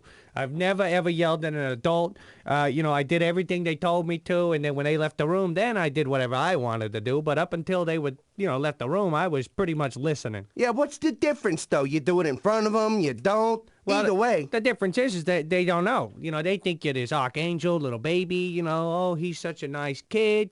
You know, lo and behold, I'm pounding your daughter in through the mattress. Ta-da, ta-da, coming swinging with my wrecking balls. Yeah, but not doing it in front of adults does not make one a better person. I beg to differ. Honestly, I do. I think that what you do in public is how you're reflected in others' eyes, and what you do behind closed doors is reflected in, you know, whoever you're pumping. 96.2 Gear Talk Radio. Listen, you're gonna have to bear with us today. We a little disheveled, little unorganized here. We had to get rid of the PA yesterday. Yeah, production assistant came in with a new contract. Thought he was some huge international star. Apparently, he got a $6 a month raise, and all of a sudden we had to deal with the dude. And I told him, I said, only 2 people in this office have attitude, buddy, and that's me and Vinnie. You answer the phones, all right? That's your job. This little kid got a little uppity with me. You know, he starts telling me that he made the show and he's the genius behind the mouths. And I said, what did you say? And I picked up this pizza cutter and I just stabbed him with it. So we had to fire the intern. And now this little punk is trying to sue us. He's trying to sue us because he said that he was maliciously fired. I thought it was very fair. Well, I think, you know, I'm not He gonna... wasn't doing the job. Exactly, and now that I cut his fingers off, how the hell's he gonna dial? Yeah, it's not my fault you can't do your job. You better stick a pencil in your mouth. If someone sews my lips shut, I'm not showing up the next day for work. Yeah, well, but I got to tell you, we are hiring, for an intern or production assistant. Over the years, I got to tell you, it's been a little funny little inside joke here on the Gear Talk radio show. We have had, I can't count how many assistants here. I mean, we go through them like, day-old bread. Just right through them. We had one guy one time who came in. We told him to dress up like a clown, and Vinnie painted a target on the back of him, and then he accidentally being the key word, huh? Yes. Fired a minigun off into the back of him. And, Oops. yeah, well, he didn't know, and the thing was, it was 2 days before payday, and we weren't going to get our bonus because this little kid kept showing up, late, whatnot. He always had excuses. And that was our fault. Exactly, flunking drug tests and whatnot, and so Vin just let him have it. And I got to tell you, it's a pain in the ass, to train these kids and get them to a position where they know what they're doing. And then all of a sudden, they get a tood. They get the attitude, and they come screaming in here thinking that they're Lacey Chatham.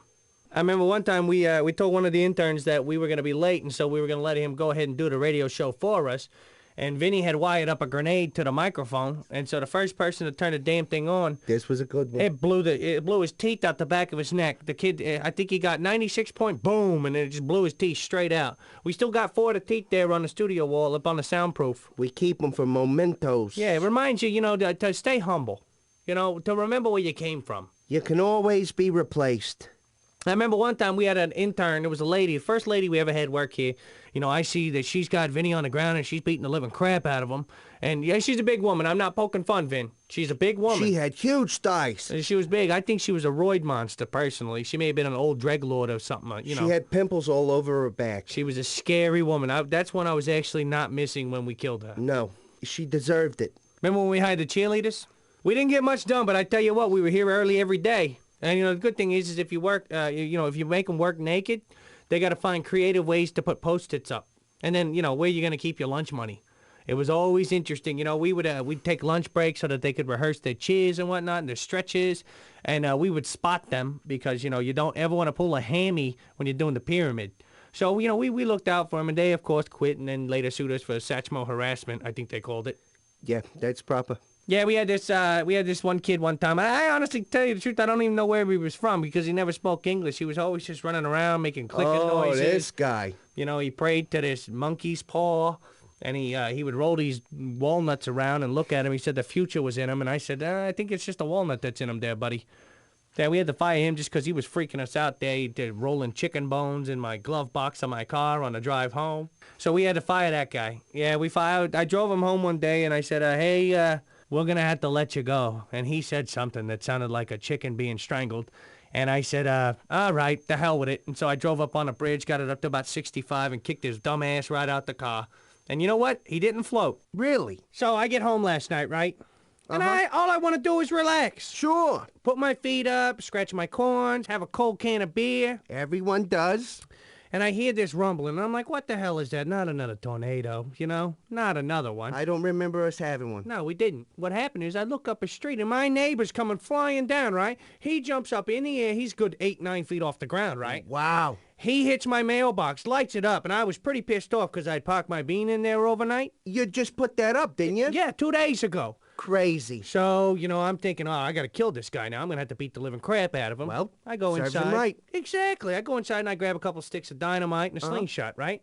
Perfect. I'm going to do it old school. So teach him a lesson. Exactly. So he gets out of his car and he's trying to act like nothing happened. He says, hey, Frank, let me ask you something. Because he's always trying to chat me up about his frickin' car. Right. Because, the reality of the situation is he wants me to come over there and do all this work because I'm a master mechanic. After he knocks your mailbox down, right? Exactly. Oh, the nerve. Yeah. Hey, fix my mailbox there, postal boy. Didn't say that. So then I'm kind of mad, and I'm thinking, all right.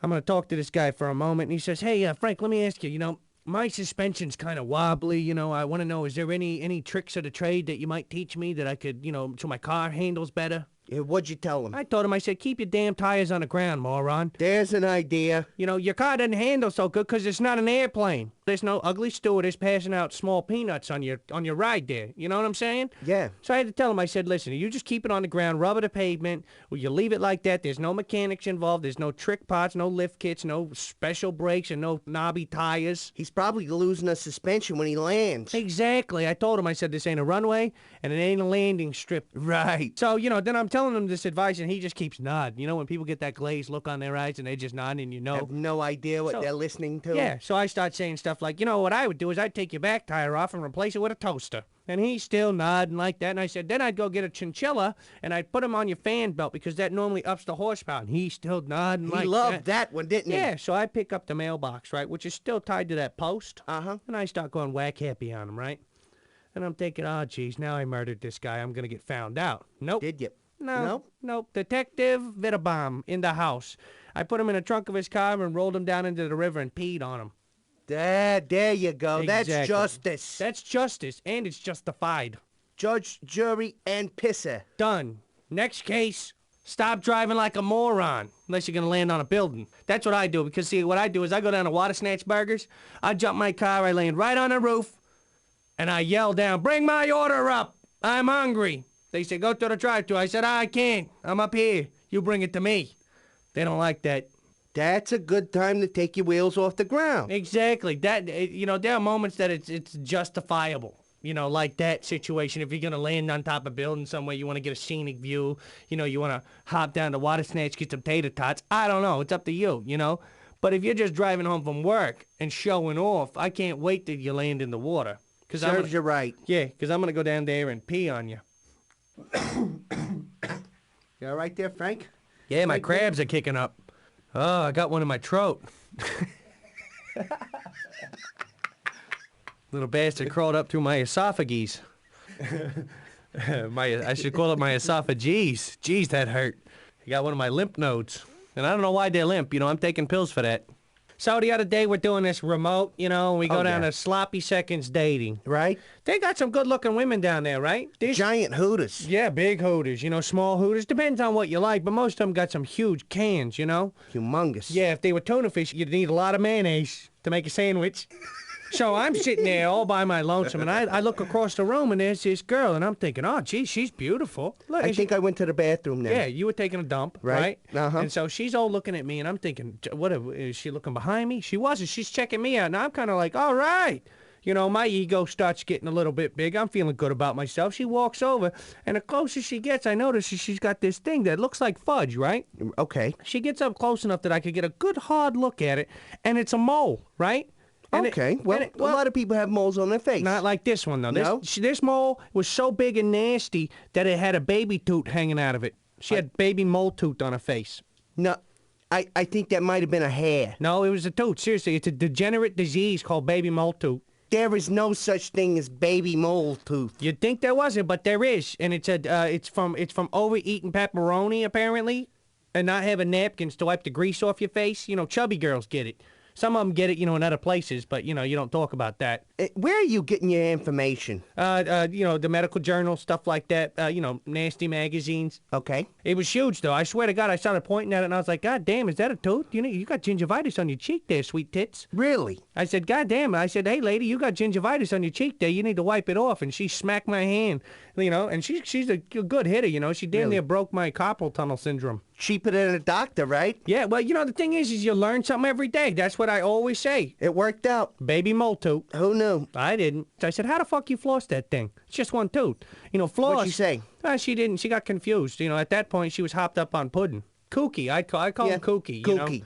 Because you can't point at him. You know, and people out there, for God's sakes, if you see someone with baby mole tooth face, don't go pointing at him and saying, how do you floss it? Hey, why don't you get one of those rapper tooths on it, but some kind of neat car emblem or a diamond so you could go bling bling and you could flick it. Don't do that. Put your initial in it. Yeah, do something snazzy with it, you know? To each his own, that's what I say. Me, personally, I'm going to point at you and laugh at you. That's what I do. But if you had like a greeting, like a neon greeting on it. Well, she got mad.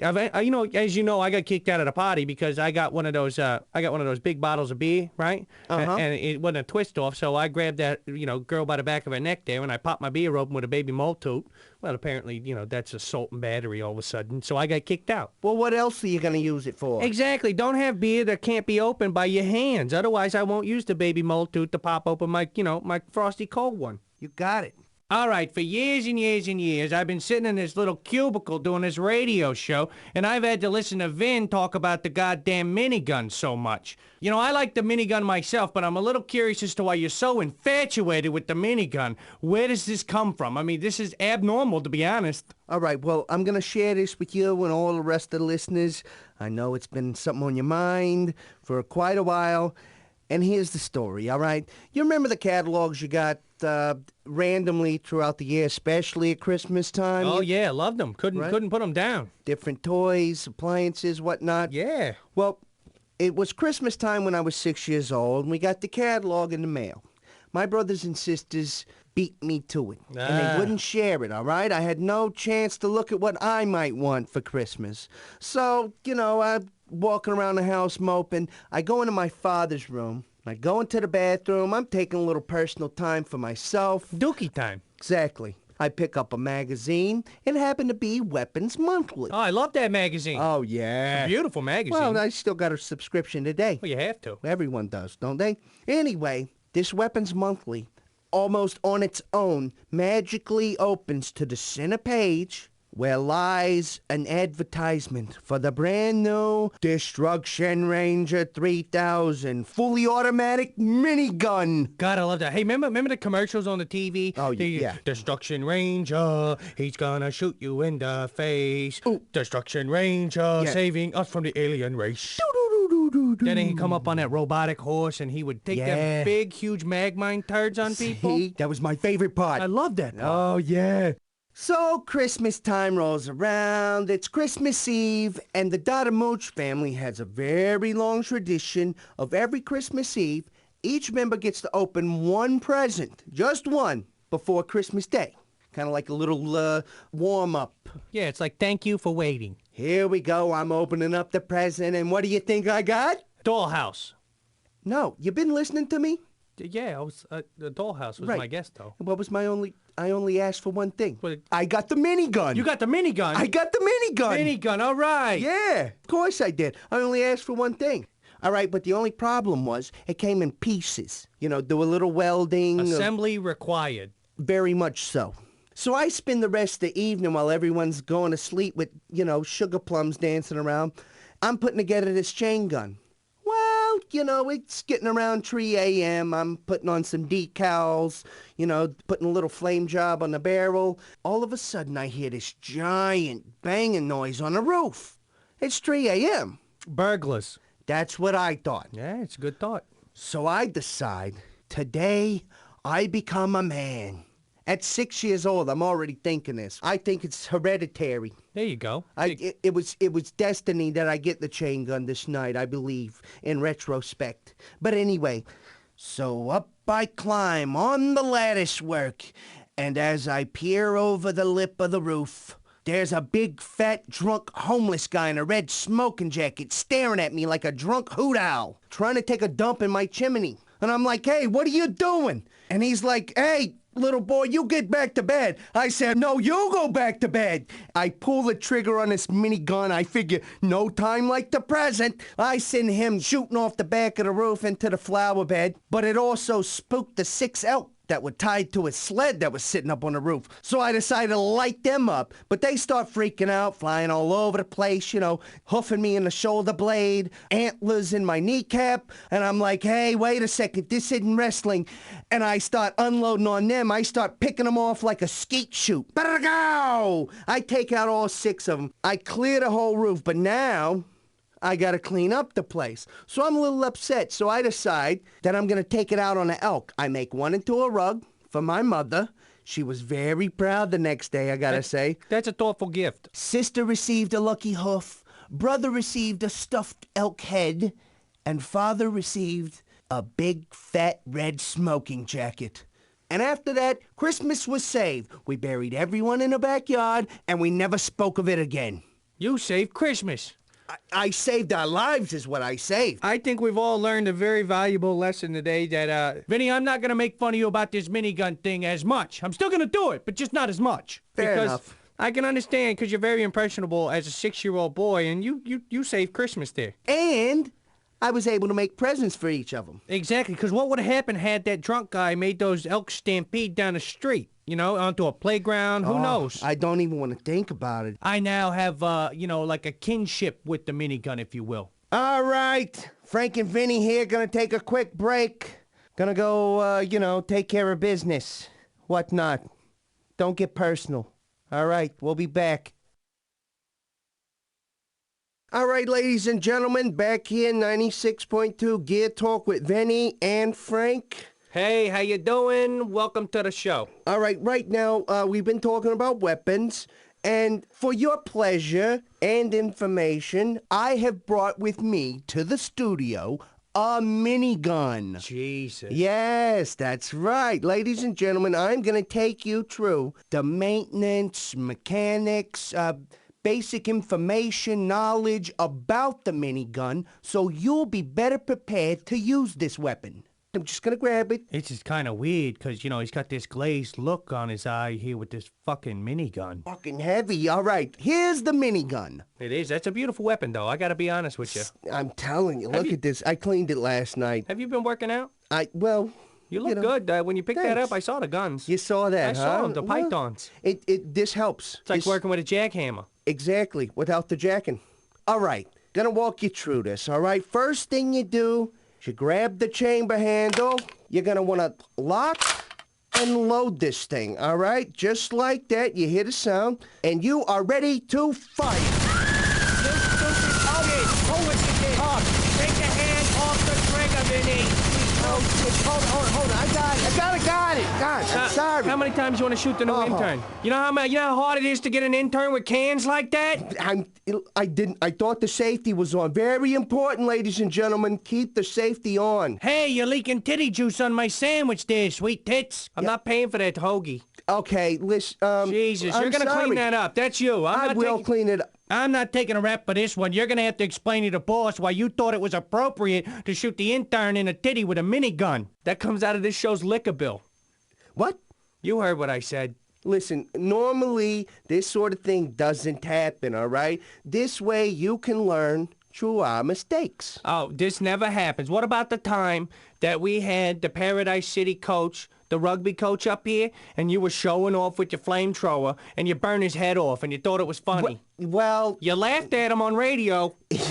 Did you see his hair? It was funny, but I didn't... was. I don't think it's appropriate, to make fun of a guy who's on fire. You wanted to piss... Hey, let's piss his head off. I said, no, let's put it out. I was the eye of reasonables. You can't do a radio show and do a part of that radio show and bring up weapons and shoot people who aren't expecting to get shot. We had that tour come true here, wanting to see the studio, live broadcast of Gear Talk Radio. All the fans came up here, and you came in with a bunch of homing rockets, all right? You'd been drinking, and you drove your car down the hallway, and then parked it next to me and told the boss that I did it. I told the receptionist clearly the day before that I was going to be doing this and to keep everyone clear of the hallway. Writing a note on a missile and shooting it at the receptionist does not count as a memo. It does when it sticks to the desk. Now you're just getting technical. This'll be, I swear to God, this is the last time you bring a weapon up in here. You've killed so many people. Last week you wanted to do the laser mines, right? And you thought it was funny, we had that Cuban intern guy that didn't speak English, and you just said, hey, Babaloo, and he comes screaming down the hallway and hit that laser thing, and booyah, you blew him up into the ceiling fan and laughed about it, and then you came over to me and said, hey, you want to listen to this? I taped it. That's not funny. That's not good radio, all right? That's not my problem. Because you were drinking and brought a weapon to work. That's a real good leg. Run with that. The lawyer's going to just get you off on that when you tell the judge, yeah, I was the guy who brought a bolt gun and electrocuted 6 cats outside the radio station as a promo. It's reasonable. You did that, though. I did. I think that's a retributional. All right, listen, you just listen. Promise me right now, to me and all our listeners, that you are never going to bring any weapons in again, all right? After today. All right, well, you've already brought in a minigun. I mean, that's done. Well, that's one of the things I brought. You brought more weapons in. Well, yeah, this is weapon day. Please tell me you're joking. This is... No. Listen, What, you telling me that if I were to have, say, a lunchbox full of hand grenades, Oh, my God. that would be a bad thing? Yes, I think it would be a bad thing if you had a lunchbox full of hand grenades, Vinny. Take a look at them. Oh, those are nice. I Huh? like those. See? You know, it's hard, Vinny, to be the drunkest one, but the responsible one. Yeah, I know. Hey, hot potato. Hey, whoa! Hey, where's the pin? Where's the pin, Vinny? Well, the pin's right here. Open the fucking window. We got like 3 seconds here. Hi! Heads up! God, that drew him through that window. Yeah, sorry. Hey, I got an idea. Give me one of those. All right, check this out. Throw it out the window. Hey, buddy, little help, huh? He's gonna go get it.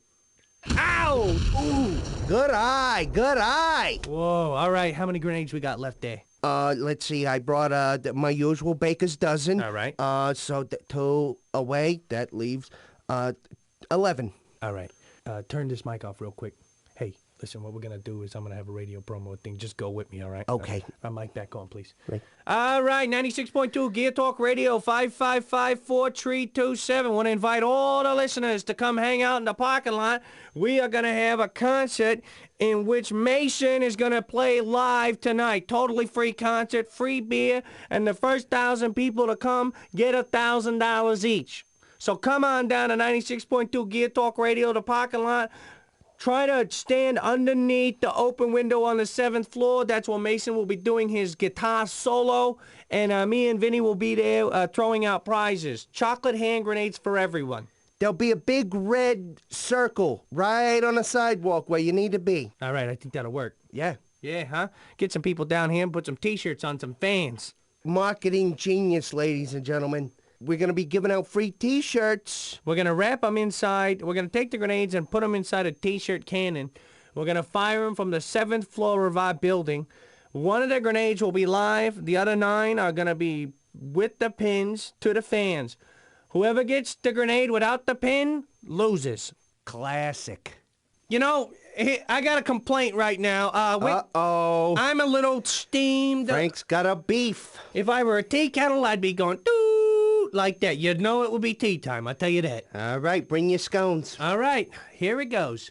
Went down to Uncle Woody's theme park last night. Oh, here we go. Hey, guess what? What? None of the rides are turned on. Oh, go figure. Yeah, so, and here's the thing, though. They still got the fence on the roller coaster? Yep, they got the fence up. They got the pirate ship. Nobody's on the boat. Yeah. A mutiny has occurred. What a waste. But the thing is they charge you, they say, have fun.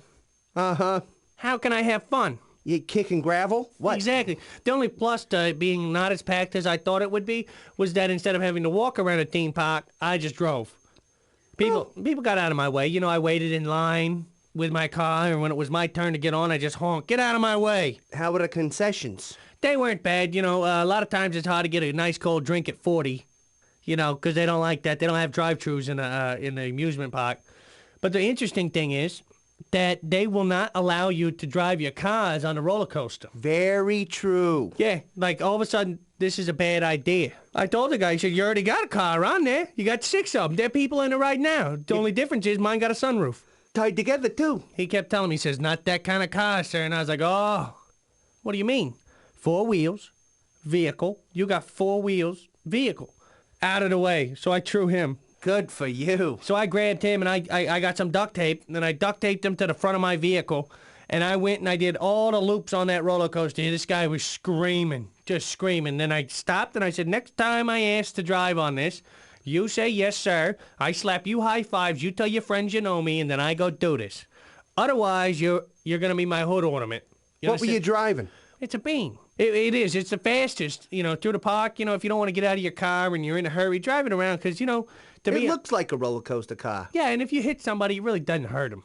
You know, a lot of people, they say, what's that on my shoe? Oh, it's a bean. Okay, let me hose that off. Sure.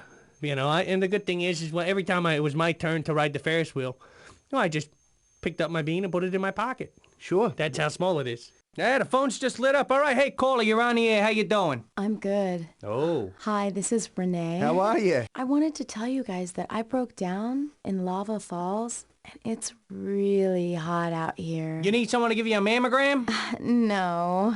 I was just wondering if somebody could come and help me jumpstart my car. God damn, Renee, you sound hot.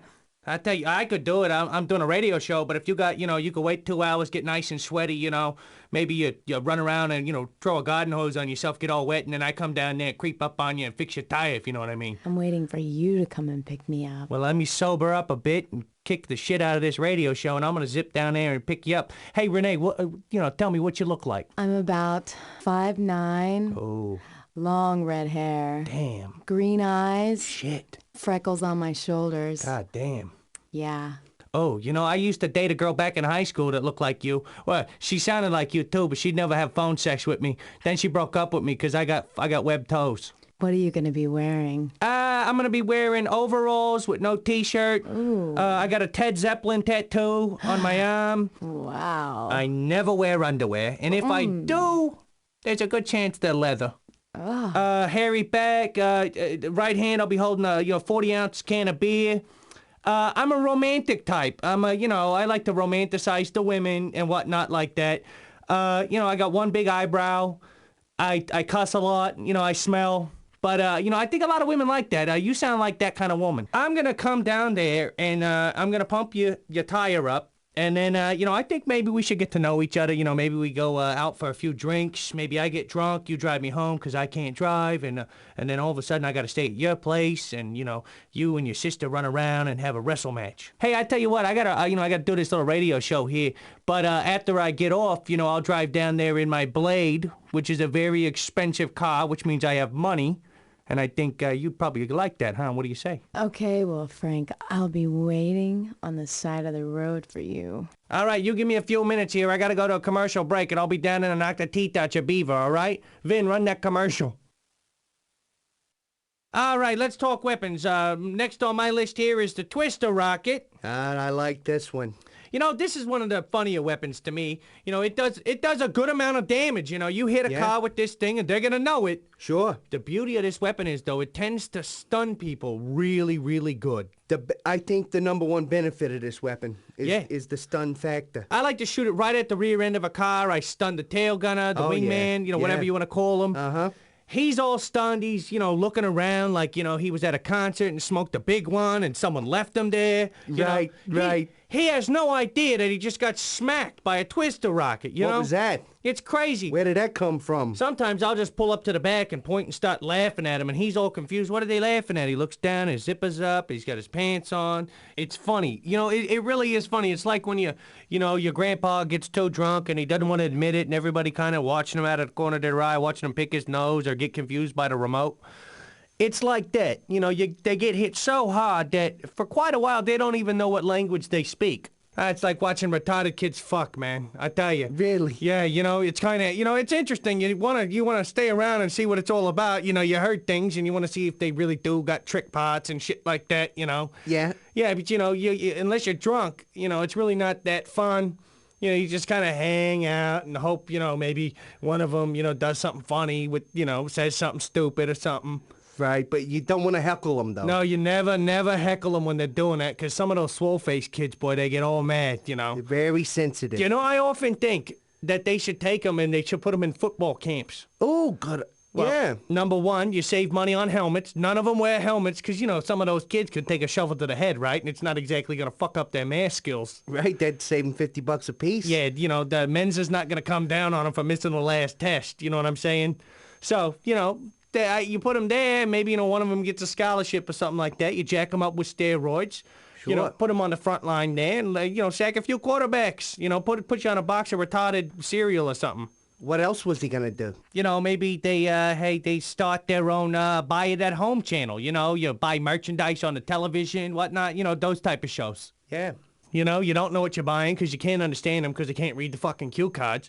So you just put a price on their forehead. They walk out with the merchandise. But make sure it's all heavy shit because it's funny to watch retarded people lift up heavy stuff because they get frustrated because they don't understand that this couch isn't going to be able to go through the window.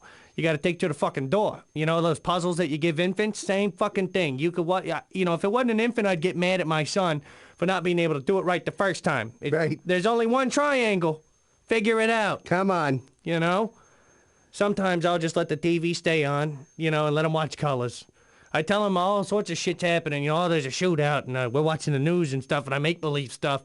For all they know, they're paying 100% taxes. You know, you can roll up, you can take them off the truck, you could do whatever you want with them. Gouchos, did you hear that? Huh? You guys got that?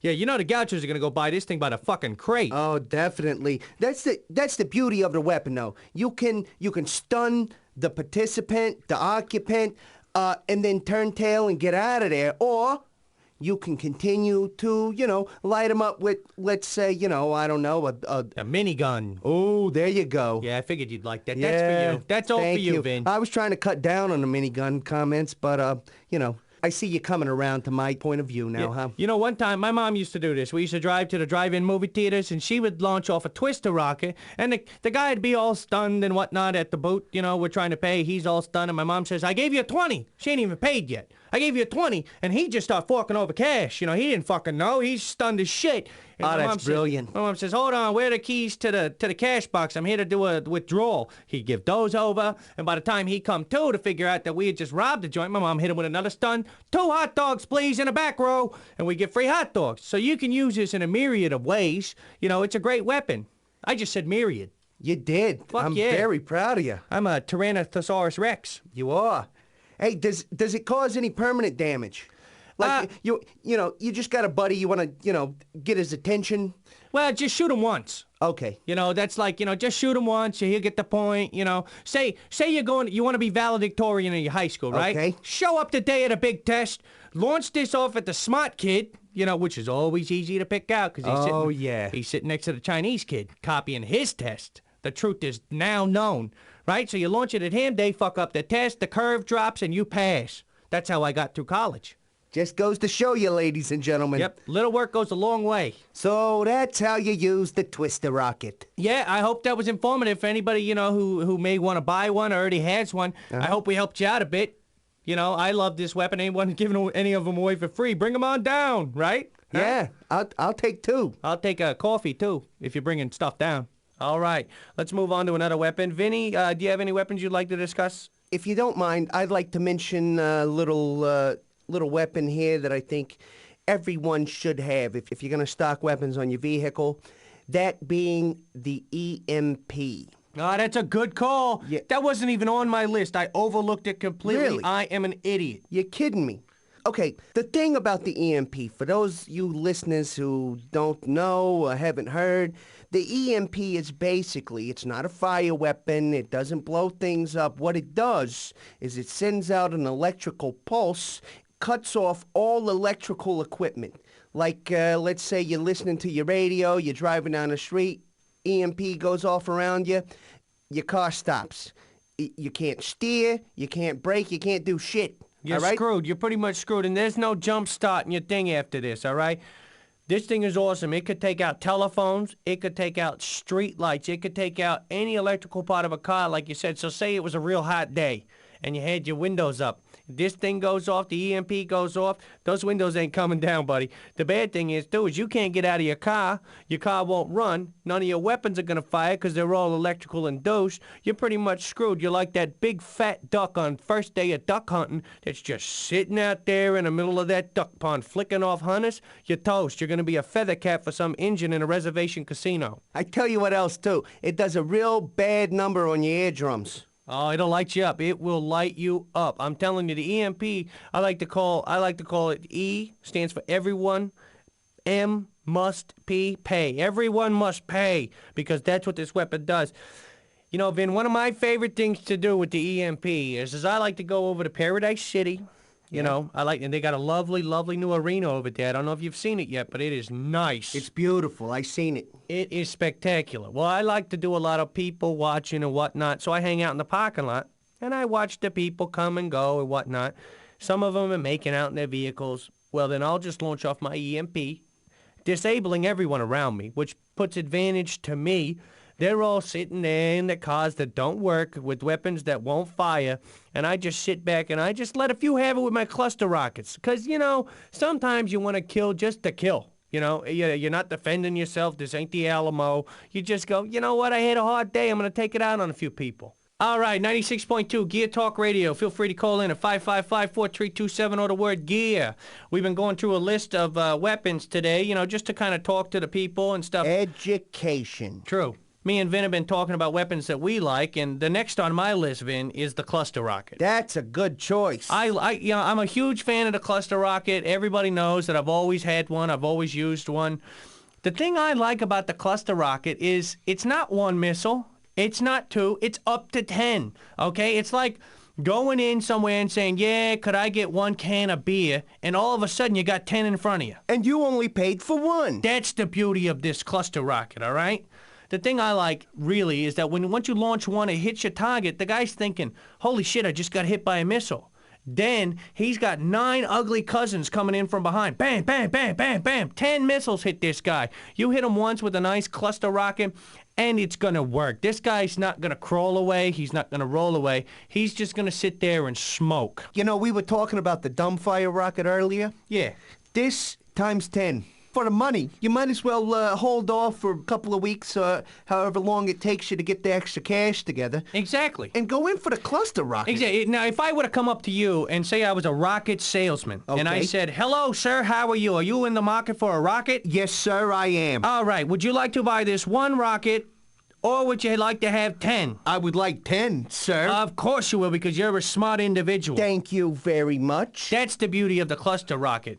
You know, to be honest, it's for people with bad aim. True. You can fire up to 10 rockets, people. It's just that simple. You know, I feel like I got to do an infomercial on these things. But you know what? They sell themselves. That's the beauty of these rockets. 1 of them's going to hit.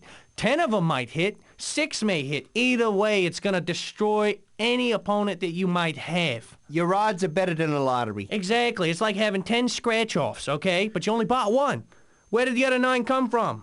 You don't know. And you only paid $1 for the first one. Exactly. I think it is one of the best rockets made. Let me rephrase that. It's the best 10 rockets made because it's not a rocket. It's rockets. I also like the fact that, you know, like say you got a bottle of soda, right? Yeah, right. You open that, you look at the top, and what does it say? Sorry, please continue to drink our soda, though. Yeah. Yeah. Well, with the cluster rocket, everyone's a winner. Yes, you win. Win. Yes, you win. Free t-shirt. One more time, yep, you win. Exactly. And don't, if you're a listener, don't go quoting me and saying, oh, but you said it's a guaranteed hit. Let me just say this. Nothing's a guaranteed, okay? I thought my wife was gonna stay, you know, slutty and good-looking and whatnot. Well, I was wrong, okay? That's not a guarantee. I'll rephrase that. The chances of you getting a hit are greater. Okay, it's like a scattergun. A scattergun shoots out a large blast radius. You got a better chance of hitting your target, right? This is like a rocket shotgun almost. It really truly is almost a rocket shotgun. It's like someone took a regular rocket and gave it steroids. And then this steroid rocket had 9 kids. And they won't leave the original rocket alone, and they just follow them around like a bunch of drunk cousins. Not a pretty sight. I just, you know, I gotta be honest, they're powerful. You can, you know, launch, 9 to 10, 6, 5. Yeah, it's your choice. You figure it out, you know. I try to use as many as possible, frankly. But one of the best things to do with this, I just love to do this. I'm so excited. I'm getting a little giddy over here. Go ahead, come on. I like to launch my cluster rockets right when I hit a ramp, right? And I send those boys right up into the air, you know, and little kids are running around thinking it's 4th of July. They're looking up there, hey, there's a fireworks show, and their moms and dads are like, holy shit, what's going on? Honey, what's that calendar say? They run inside to check the fucking calendar just because I'm kicking a whole lot of ass out on the street, you know? You know you're busting a lot of heads if people are running inside to see if it's 4th of July just because your rockets are hitting up in the air, you know what I mean? It's impressive to see. That's my point. That you see someone with cluster rockets, you're not dealing with a rookie. Make a note of it. Write it down if you have to, but cluster rockets are here to stay. I don't think they're going nowhere. And don't nobody try to copy my moves. Simple respect. Yeah, you know, I had the bean, and they were like, well, what weapons you want on this? And I said, put a cluster rocket on it, right? And this guy, he says, all right, you said cluster rockets. I said, that's right. Come on, Pat Peep. Smack them on there and don't use none of that Indian tape. And so he put them on there, and I'm like, all right, well, let's see what these boys do. So I get up to about 25, 30 miles an hour, right? And I start launching off these cluster rockets. Next thing I know, I'm in goddamn reverse because these things are so powerful and the bean is so light, it sent me backwards. Really? Yeah, so you don't even need the reverse so long as you got cluster rockets in the bean. Kill 2 birds with 1 stone. Yeah, I wish I could point them towards the cement and throw myself on top of buildings. Hey! To be like a supercar, super bean, where fucking cape and shit and solve crimes with old lady, you know, who's good at like fingerprinting shit, you know, she's real analytical, she can, you know, find out what happened here, you know, she's got a palm tree, she's questioning that, you know, shake the coconuts off it, what did you see? It's so original. She'd be like the Intimidator. Everybody thinks it's gonna be me and you smacking people around. Nah, this old lady comes in there and says, I'm gonna put my old puss on you unless you tell me who did the bank job. I've been looking forward to this all week. I know you have, Vin. I'm excited too because we are about to talk about the airstrike. It's one of the more elusive weapons we have. I don't know if you're familiar with this or not, but it does the job. I tell you that. I'll tell you this, if you've ever seen someone launch one of these off, you know it. You know that you've just seen an airstrike, all right? It's not like you go, hey, I don't know what that was. It was an airstrike. That's what it was. The beauty of this weapon, I just think it's such a cool weapon, you know? Some weapons are great. Some are, you know, they suck. This one's just cool. It's fun, you know? It really is, and I can see why it's never gone out of fashion. People have always loved this weapon from day one to today. This weapon is so awesome. What you do is you launch it, right? And this shoots this flashing beacon, which is just kind of cool. You know, it's flashing there.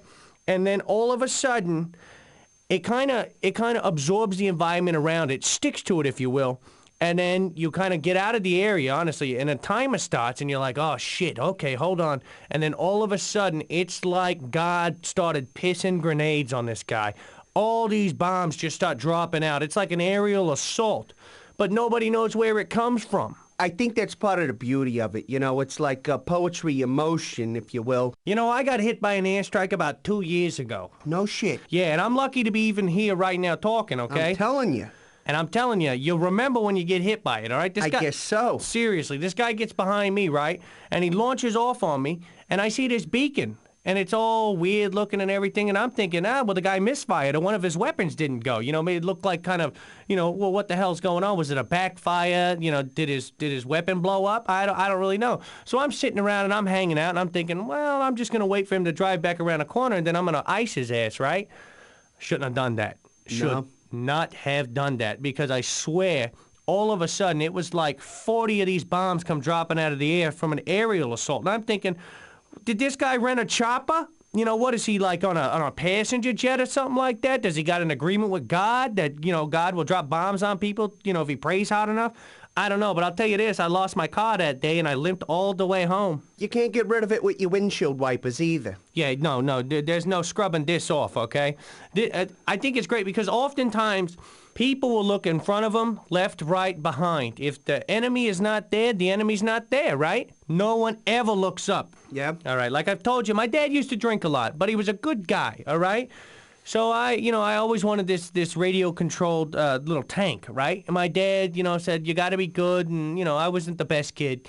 So for like a week, I was good. I didn't leave the house, you know. I didn't kill anyone's animals, you know. I wasn't doing anything bad. I was a good kid, right? So my dad, the nice guy that he is, he goes down and he gets me this remote-control tank, right? Well, he doesn't tell me that he went and picked himself up an airstrike. So I'm sitting outside thinking that I'm the patent of the remote control tank industry. And I'm playing with this tank, and, you know, I got imaginary wars going on with soda pop bottles and whatnot. I'm driving it up to the, you know, to the hookers saying, hey, let me blow you, for a change. And they thought I was cute. You know, here's this little kid with his tank and whatnot. And so I get bored, and the hookers, you know, they run off because they don't like my dad because, you know, he's got a reputation. So my dad says, hey, you want to play Army? And I'm like, hell yeah, Dad, let's go. I get in my camouflage, and I got my tank, and I'm thinking, well, I got infantry, and I got armory. I'm ready to go. Come on, Dad. And so I get out in the middle of the street, and I take a defensive position, and I'm waiting all day for my dad to come around that corner, because this time I'm going to win. So I sit there, and I wait, and I wait, and I wait. About an hour goes by, and I'm thinking, Dad's really good at war. He's really good at this. That's what it is. I don't see him. Maybe he's sitting in next to me. So I look inside the trash cans and whatnot, and he's not.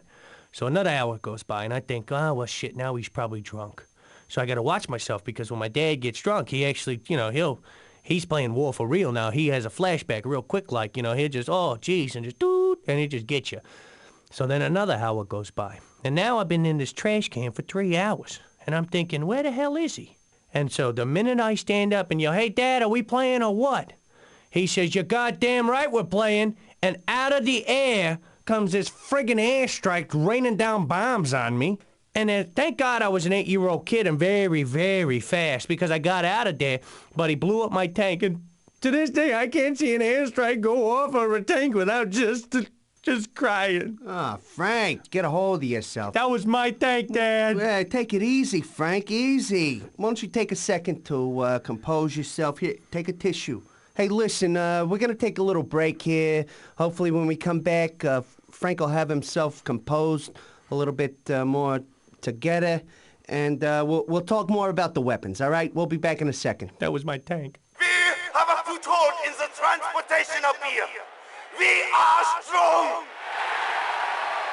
They are weak. We will stamp out the competition for the motherland. Those who do not drink the Kleinschlanger will be shot. Put them against the wall. Today is the day we have been preparing for. We will control the city's beer empire. Let the other beer companies feel the rage of Kleinschlanger. Victory will be ours. We will stop their production. We will stop their trucks. We will drink the blood of our competitors. The chosen beer for the chosen people. Der Kleinschlanger! Der Kleinschlanger! Der Kleinschlanger! Der Kleinschlanger! Pick up a 12-pack at your local grocery store today. Der Kleinschlanger, the beer of a new empire. All right, we're back. 96.2 Gear Talk Radio. Frank here's feeling much better, I think. Yeah, I feel much better. I want to apologize to the listeners there. You know, I lost my mind there for a couple seconds. I got a few cans in me. I'm all right now. Yeah, don't worry about it, Frank. Everybody, everybody's got emotions. Yeah, mine come out, sometimes, and, it's inappropriate and stuff. But, with the support of the listeners and everything, I do believe that they will forgive me. I know they have. We've taken a few phone calls. Everything's gravy. Moving on here, still keeping with the same topic of weapons. Let's go on to the homing rocket. What do you say, Frank? Oh, I love the homing rocket. I like to call it my homing boy. Because nothing is better than a homing rocket, a very dependable weapon. I love this. It's like a game almost, because there you are sitting in your car, you got some jackass in front of you, and you're like, this guy's getting it. He is getting it. Let's say he gets a little bit ahead of you, right? You just let it target, and all of a sudden you hear, boo. That means you got lock on. Now, once you got lock on, it doesn't matter. He could move to the Bronx, okay? And, set up shop and get on top of a building. That rocket will find him. All right? It's like the IRS of rockets. It's going to get you. It does the work for you. It will hit you, and when it does, these things pack a wallop. I mean, they hit harder than my drunk Aunt Linda. Really? It's like the ugly girl in high school that wouldn't leave you alone. When you're walking down the halls and she's sweating you behind you, hey, Frank, well, you're going to take me to prom and stuff like that, and you can't shake her. It's basically the same thing. The homing rocket does the same thing. It does not leave you alone, okay? It doesn't. Until you take the ugly girl and pin her up against the locker, she'll follow you all day. That's what you got to do with this. You got to be tricky to outrun these things, and good luck doing that. Well, sure. I like to call this the idiot weapon because it does all the work for you. It's like the Chinese kid who was good in math and took the test for you. Same thing. So I like to say that this thing was specifically designed for Vinnie over here. Hey, wait a second. And I'm not an idiot. Well, but you're not exactly a member of Mensa either, I didn't pass math. All right. What are you going to do? Well, that's what I'm saying. Like, this weapon is specifically for you. It's so easy. It's like it's got a brain of its own. It knows where to go. You kind of just point it in a direction. You drive up next to the target, and it goes, doo, and I love that. I got to be honest. I love the noise of, doo. I just like doing that, I can tell. I do. And I got to be honest, when I used to just have dumbfire rockets, I used to act like they were homing rockets, and so I'd go, doo. And, then I'd launch them. My friends bought it for a while, up until, the damn thing wouldn't follow anything. But that's what's beautiful about this. You could be completely stupid, and still hit a target multiple times. Just keep launching these things. And it is awesome. You can switch targets. You got two guys in front of you. Launch one left, launch one right. I'm telling you, if you're even remotely close, it's going to whack both of them. And the beauty of this weapon, too, is it'll shoot over a hill. If you're driving and there's a little bump in the road, some train tracks or whatnot, and your target goes over that, and so long as it's still red, that missile will go over the hill and find them almost every time. It finds a way to get there. It's like the mail. And it's one button. It's easier than a toaster. Exactly. You know, and a lot of people get confused by toasters. This, it's so easy. You know, I'll tell you this, you'll have a harder time putting your keys in your car than you will launching this weapon. I'm telling you, there's no light or dark setting on this thing. A guy with no arms, one eyebrow, and 2 nostrils could fire this weapon. You could fire it with just your nose. You don't even need hands.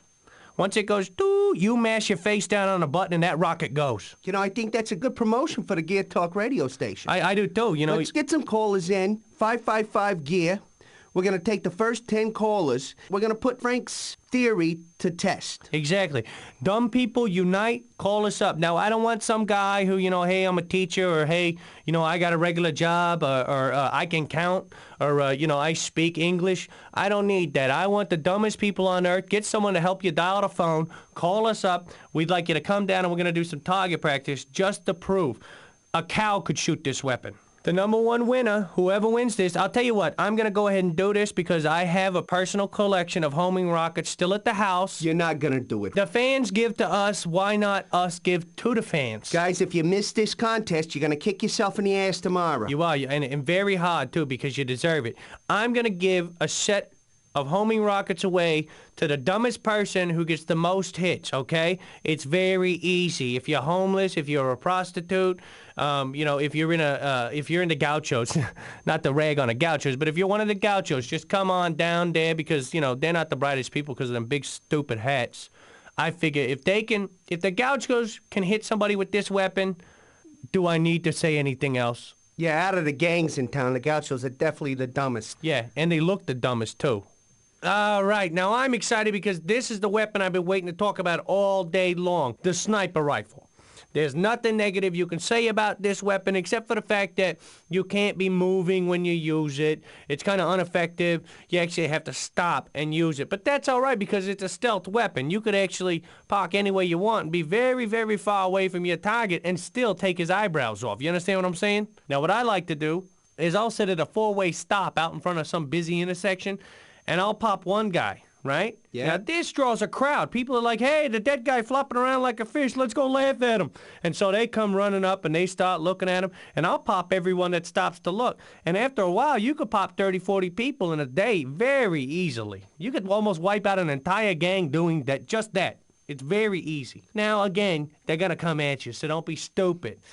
But that's what the beauty of this weapon is. So you're so far away that they still got to come at you. Now, as they walk at you, you can see them coming. You can pop them on the way over. You could even wave and say, hey, guys, I'm over here. And as they run at you, start icing them. It works. It's such a funny thing. It's like a good practical joke with a bullet. A lot of times, too, the sniper rifle will start confusing people. You know, they're like, which way to, you know, maybe I run up the street this way. No, wait, hold on. I'll go this way. I'll go the other way. Oh, there's a truck. I'll jump in front of it. No, I shouldn't. You know, it's what the fuck is going on? It's awesome. You know, I think it's great because you get to choose. You know, it's your turn. You get to choose. That guy lives, that one dies. That guy lives, that one dies. You know, and it's kind of neat. It's like hunting. You know, I miss the old days when I could go out hunting with my dad and whatnot. And we don't hunt no more. But I still can. You know what I mean? I still get the feeling of hunting, but I get the action of killing people that I hate. Sure. Yeah. What I like to do, though, is, you know those fucking daredevils? Oh, yeah. I don't like them. Now, some people like them. I personally don't. Now, I'm not going to sit here and badmouth them and say that they did this to me or that to me. They really haven't done much to me. But with the sniper rifle, what I like to do is I like to try to shoot those little points off their heads. Because they work on those so long. They just sit there and do their hair, and then they're walking around saying, hey, look at me. Look at my pointy head. Look at that. I like to try to shoot those off. I don't want to kill them. I just want to give them a haircut. All right, 96.2 Gear Talk Radio. Talking weapons with Vin today. A lot of callers calling in. I want to thank you for calling in. Our next weapon on the list, I'm not a big fan of this one. I got to be honest. I don't use them, so I can't say much about it, but you guys know it as the bolt gun. You know, I'm really surprised that you don't like this. Pure electricity. It literally is. I understand that, but see, my thing is that back in the day, I had a bolt gun for about a day and a half, and I accidentally launched it off and shot my sister, right? And so I got in trouble for that, and she wanted to get revenge, so she sat in my car all night. When I got up to go to work the next morning, she shot me in the ass, and for the next 2 years, I couldn't feel my ass. I don't like this. I don't like this weapon. You know, it incapacitates a car completely. The car just sits there, and you can go whack happy on them.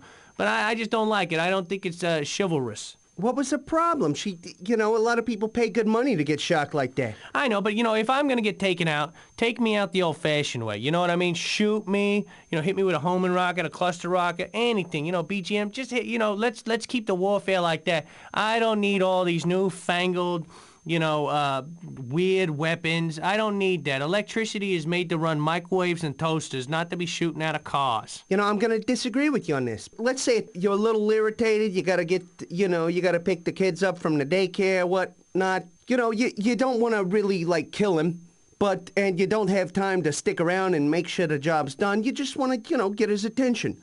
Bolt gun does this.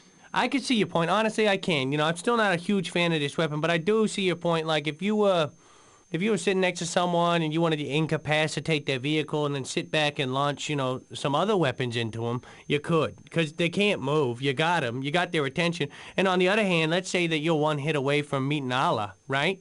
You can use this weapon against your enemy and get away. You can actually escape. That's why I kind of don't like it. I don't escape. I'm not running from nothing, All right, so I'm sitting here racking my brain to try to think of something positive to say about the bolt gun. And I've come up with a scenario. So hear me out on this, all right? Let's say that you and a couple of guys go camping, right? All right. There you are, Davy Crockett out in the middle of the wilderness with the bobcats, and the lions and shit. Roughing it. You're roughing it, right? You're gone fishing, you've been drinking all day, and all of a sudden, you realize no one brought matches, right? Ah, shit. You don't have a lighter, no matches, nothing like that, and you want to eat, the cat that you just killed, right? You want to cook this, and you can't eat it raw. Nope. Nope, because that's how you get scurvy, right? Diseases. What you do is you have one of your buddies crank up your vehicle, right? You shoot the bolt gun at where the campfire should be. You start your own campfire right there. That's brilliant. I never thought of that before. It's like a survival weapon. In that case, I would want a bolt gun, to be quite honest. Well, I really would. That makes my case for the bolt gun even better right there. And the funny thing is, too, you could, if your neighbors had a pet or something, you could shoot the pet with it, make its hair stand up. That's funny. So, I mean, it has its place, really. If you like, lighting campfires and you're forgetful with matches and stuff like that, or you like to shoot animals and watch their hair stand up, which I do, I think that's funny, then this might be the weapon for you. And it can also jumpstart a car. Like if you break down or something like that, yeah, you don't need jumper cables. All right, this next weapon I want to discuss, if I may. I think you're going to be very interested in it. I have a feeling a lot of you are going to want to go out and buy it yourself after we tell you all the benefits it gives you. I've been waiting for this one all day. Yeah, well, I got to say, I stayed up all night making a few notes, a couple of things I wanted to make sure I touched on. The next weapon we want to discuss is, of course, the BGM. For those of you who don't know what this is a missile that you can guide yourself. It has a little camera right on the tip of it, right? So when you launch it, you don't have to sit back and go, hey, that's my missile over there about to hit that car. What you can do is you actually become the missile. You can steer it. You could launch this missile, fly it all around town, fly it down an air duct. You could put it in someone's garage. You could fly over where a bridge was knocked out, take it over to the other side. You can do some heavy-ass damage with this. Hey, Vin, what does BGM stand for? I'm not really up on all that scientifical mumbo-jumbo whatnot. I call it a big goddamn missile.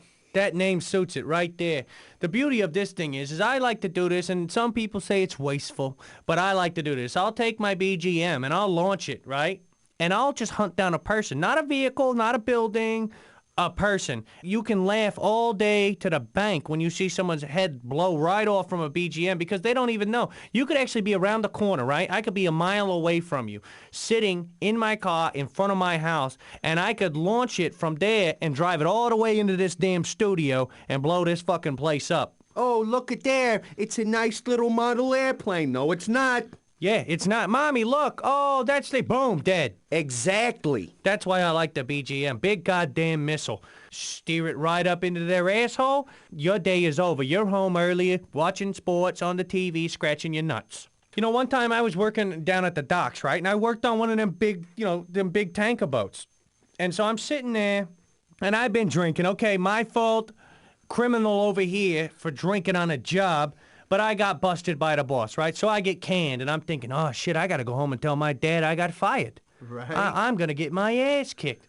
So I got mad, and my boss is sitting there saying, I'm going to call your old man. I'm telling on you. And I said, you do that, and you're gonna get your ass kicked. Well, this guy was like 300 pounds and 7'2", right? I couldn't kick his ass at all. So what I did do, though, is I borrowed my friend's big goddamn missile, and I sat out in the parking lot. And what they'd done is they'd taken me off the ID list, so I couldn't get into the boat anymore. But I didn't need to. That's the thing. I drove home, got in my vehicle, launched my BGM, and drove it all the way back to that damn boat. And you know why? Because they can't ask a missile for ID. They don't do that. Okay? Missiles don't carry wallets, okay? I snuck it right up to his office, and, the only thing that the missile didn't do was knock on the fucking door, okay? It went right through the window, blew his ass up, and needless to say, my dad never knew I got canned. Frank, just to let you know, they are working on the knocking. That would be awesome. If it could knock, Halloween, I could think of 1,000 ways to use this missile. Get it right up to the door, ring the doorbell, and then back up and then shoot. Yeah, let's say that you have a BGM. Okay. And your enemy or opponent does not have a BGM? Yay! Advantage you. Thank you. Okay, you're probably definitely going to win it, unless you're some kind of moron and you fly it around too much and he gets behind you and dinks you pretty hard, then you're going to lose. But if you know how to use the weapon... Set, match point. Yes, 40 love. One of the other good things about the BGM missile is, let's say you've been working all day, you want to get a whore, right? Oh, yeah. But you don't want to drive over there and look at all 7 or 8 of them, because a few of them are ugly, okay? There are. And you don't want to go hogging, all right? You don't want to pump some fat heifer, right? No. Send a BGM. It's almost like a pimp missile. I never thought of that. It's an extension of your penis. You could fire the missile, fly it by the whores, check them out, see which one's ugly, which one has no teeth, which one has web feet. Check them out a little bit, and then the ugly one, you could hit her with the missile, because you don't want to waste the missile. You launched it, you drove it around, you did that. So you loop back around and you hit the ugly one, then show up and say, hey, some guy's firing BGMs off. You girls, get in this car and give me a blowjob. I'll save your lives. It works. You know how many BJs I've gotten because of random big goddamn missiles? A lot of them. And how many of those did you pay for? Not a damn one, because I'm a lifesaver rescue man. That's what I do. Some people, I'm not afraid to save whores, okay? I'm not. I say, get your vaginas in the car, ladies, hurry up. There's a wild missile running around. Not you, fat ass. You sit on the curb. And the fat one I hit with a missile, just in case she's got candy inside her and she ends up like a big fucking piñata. All right, 96.2 Gear Talk Radio. We're going to take a break, pay a few bills. We'll be back. Don't touch the dial.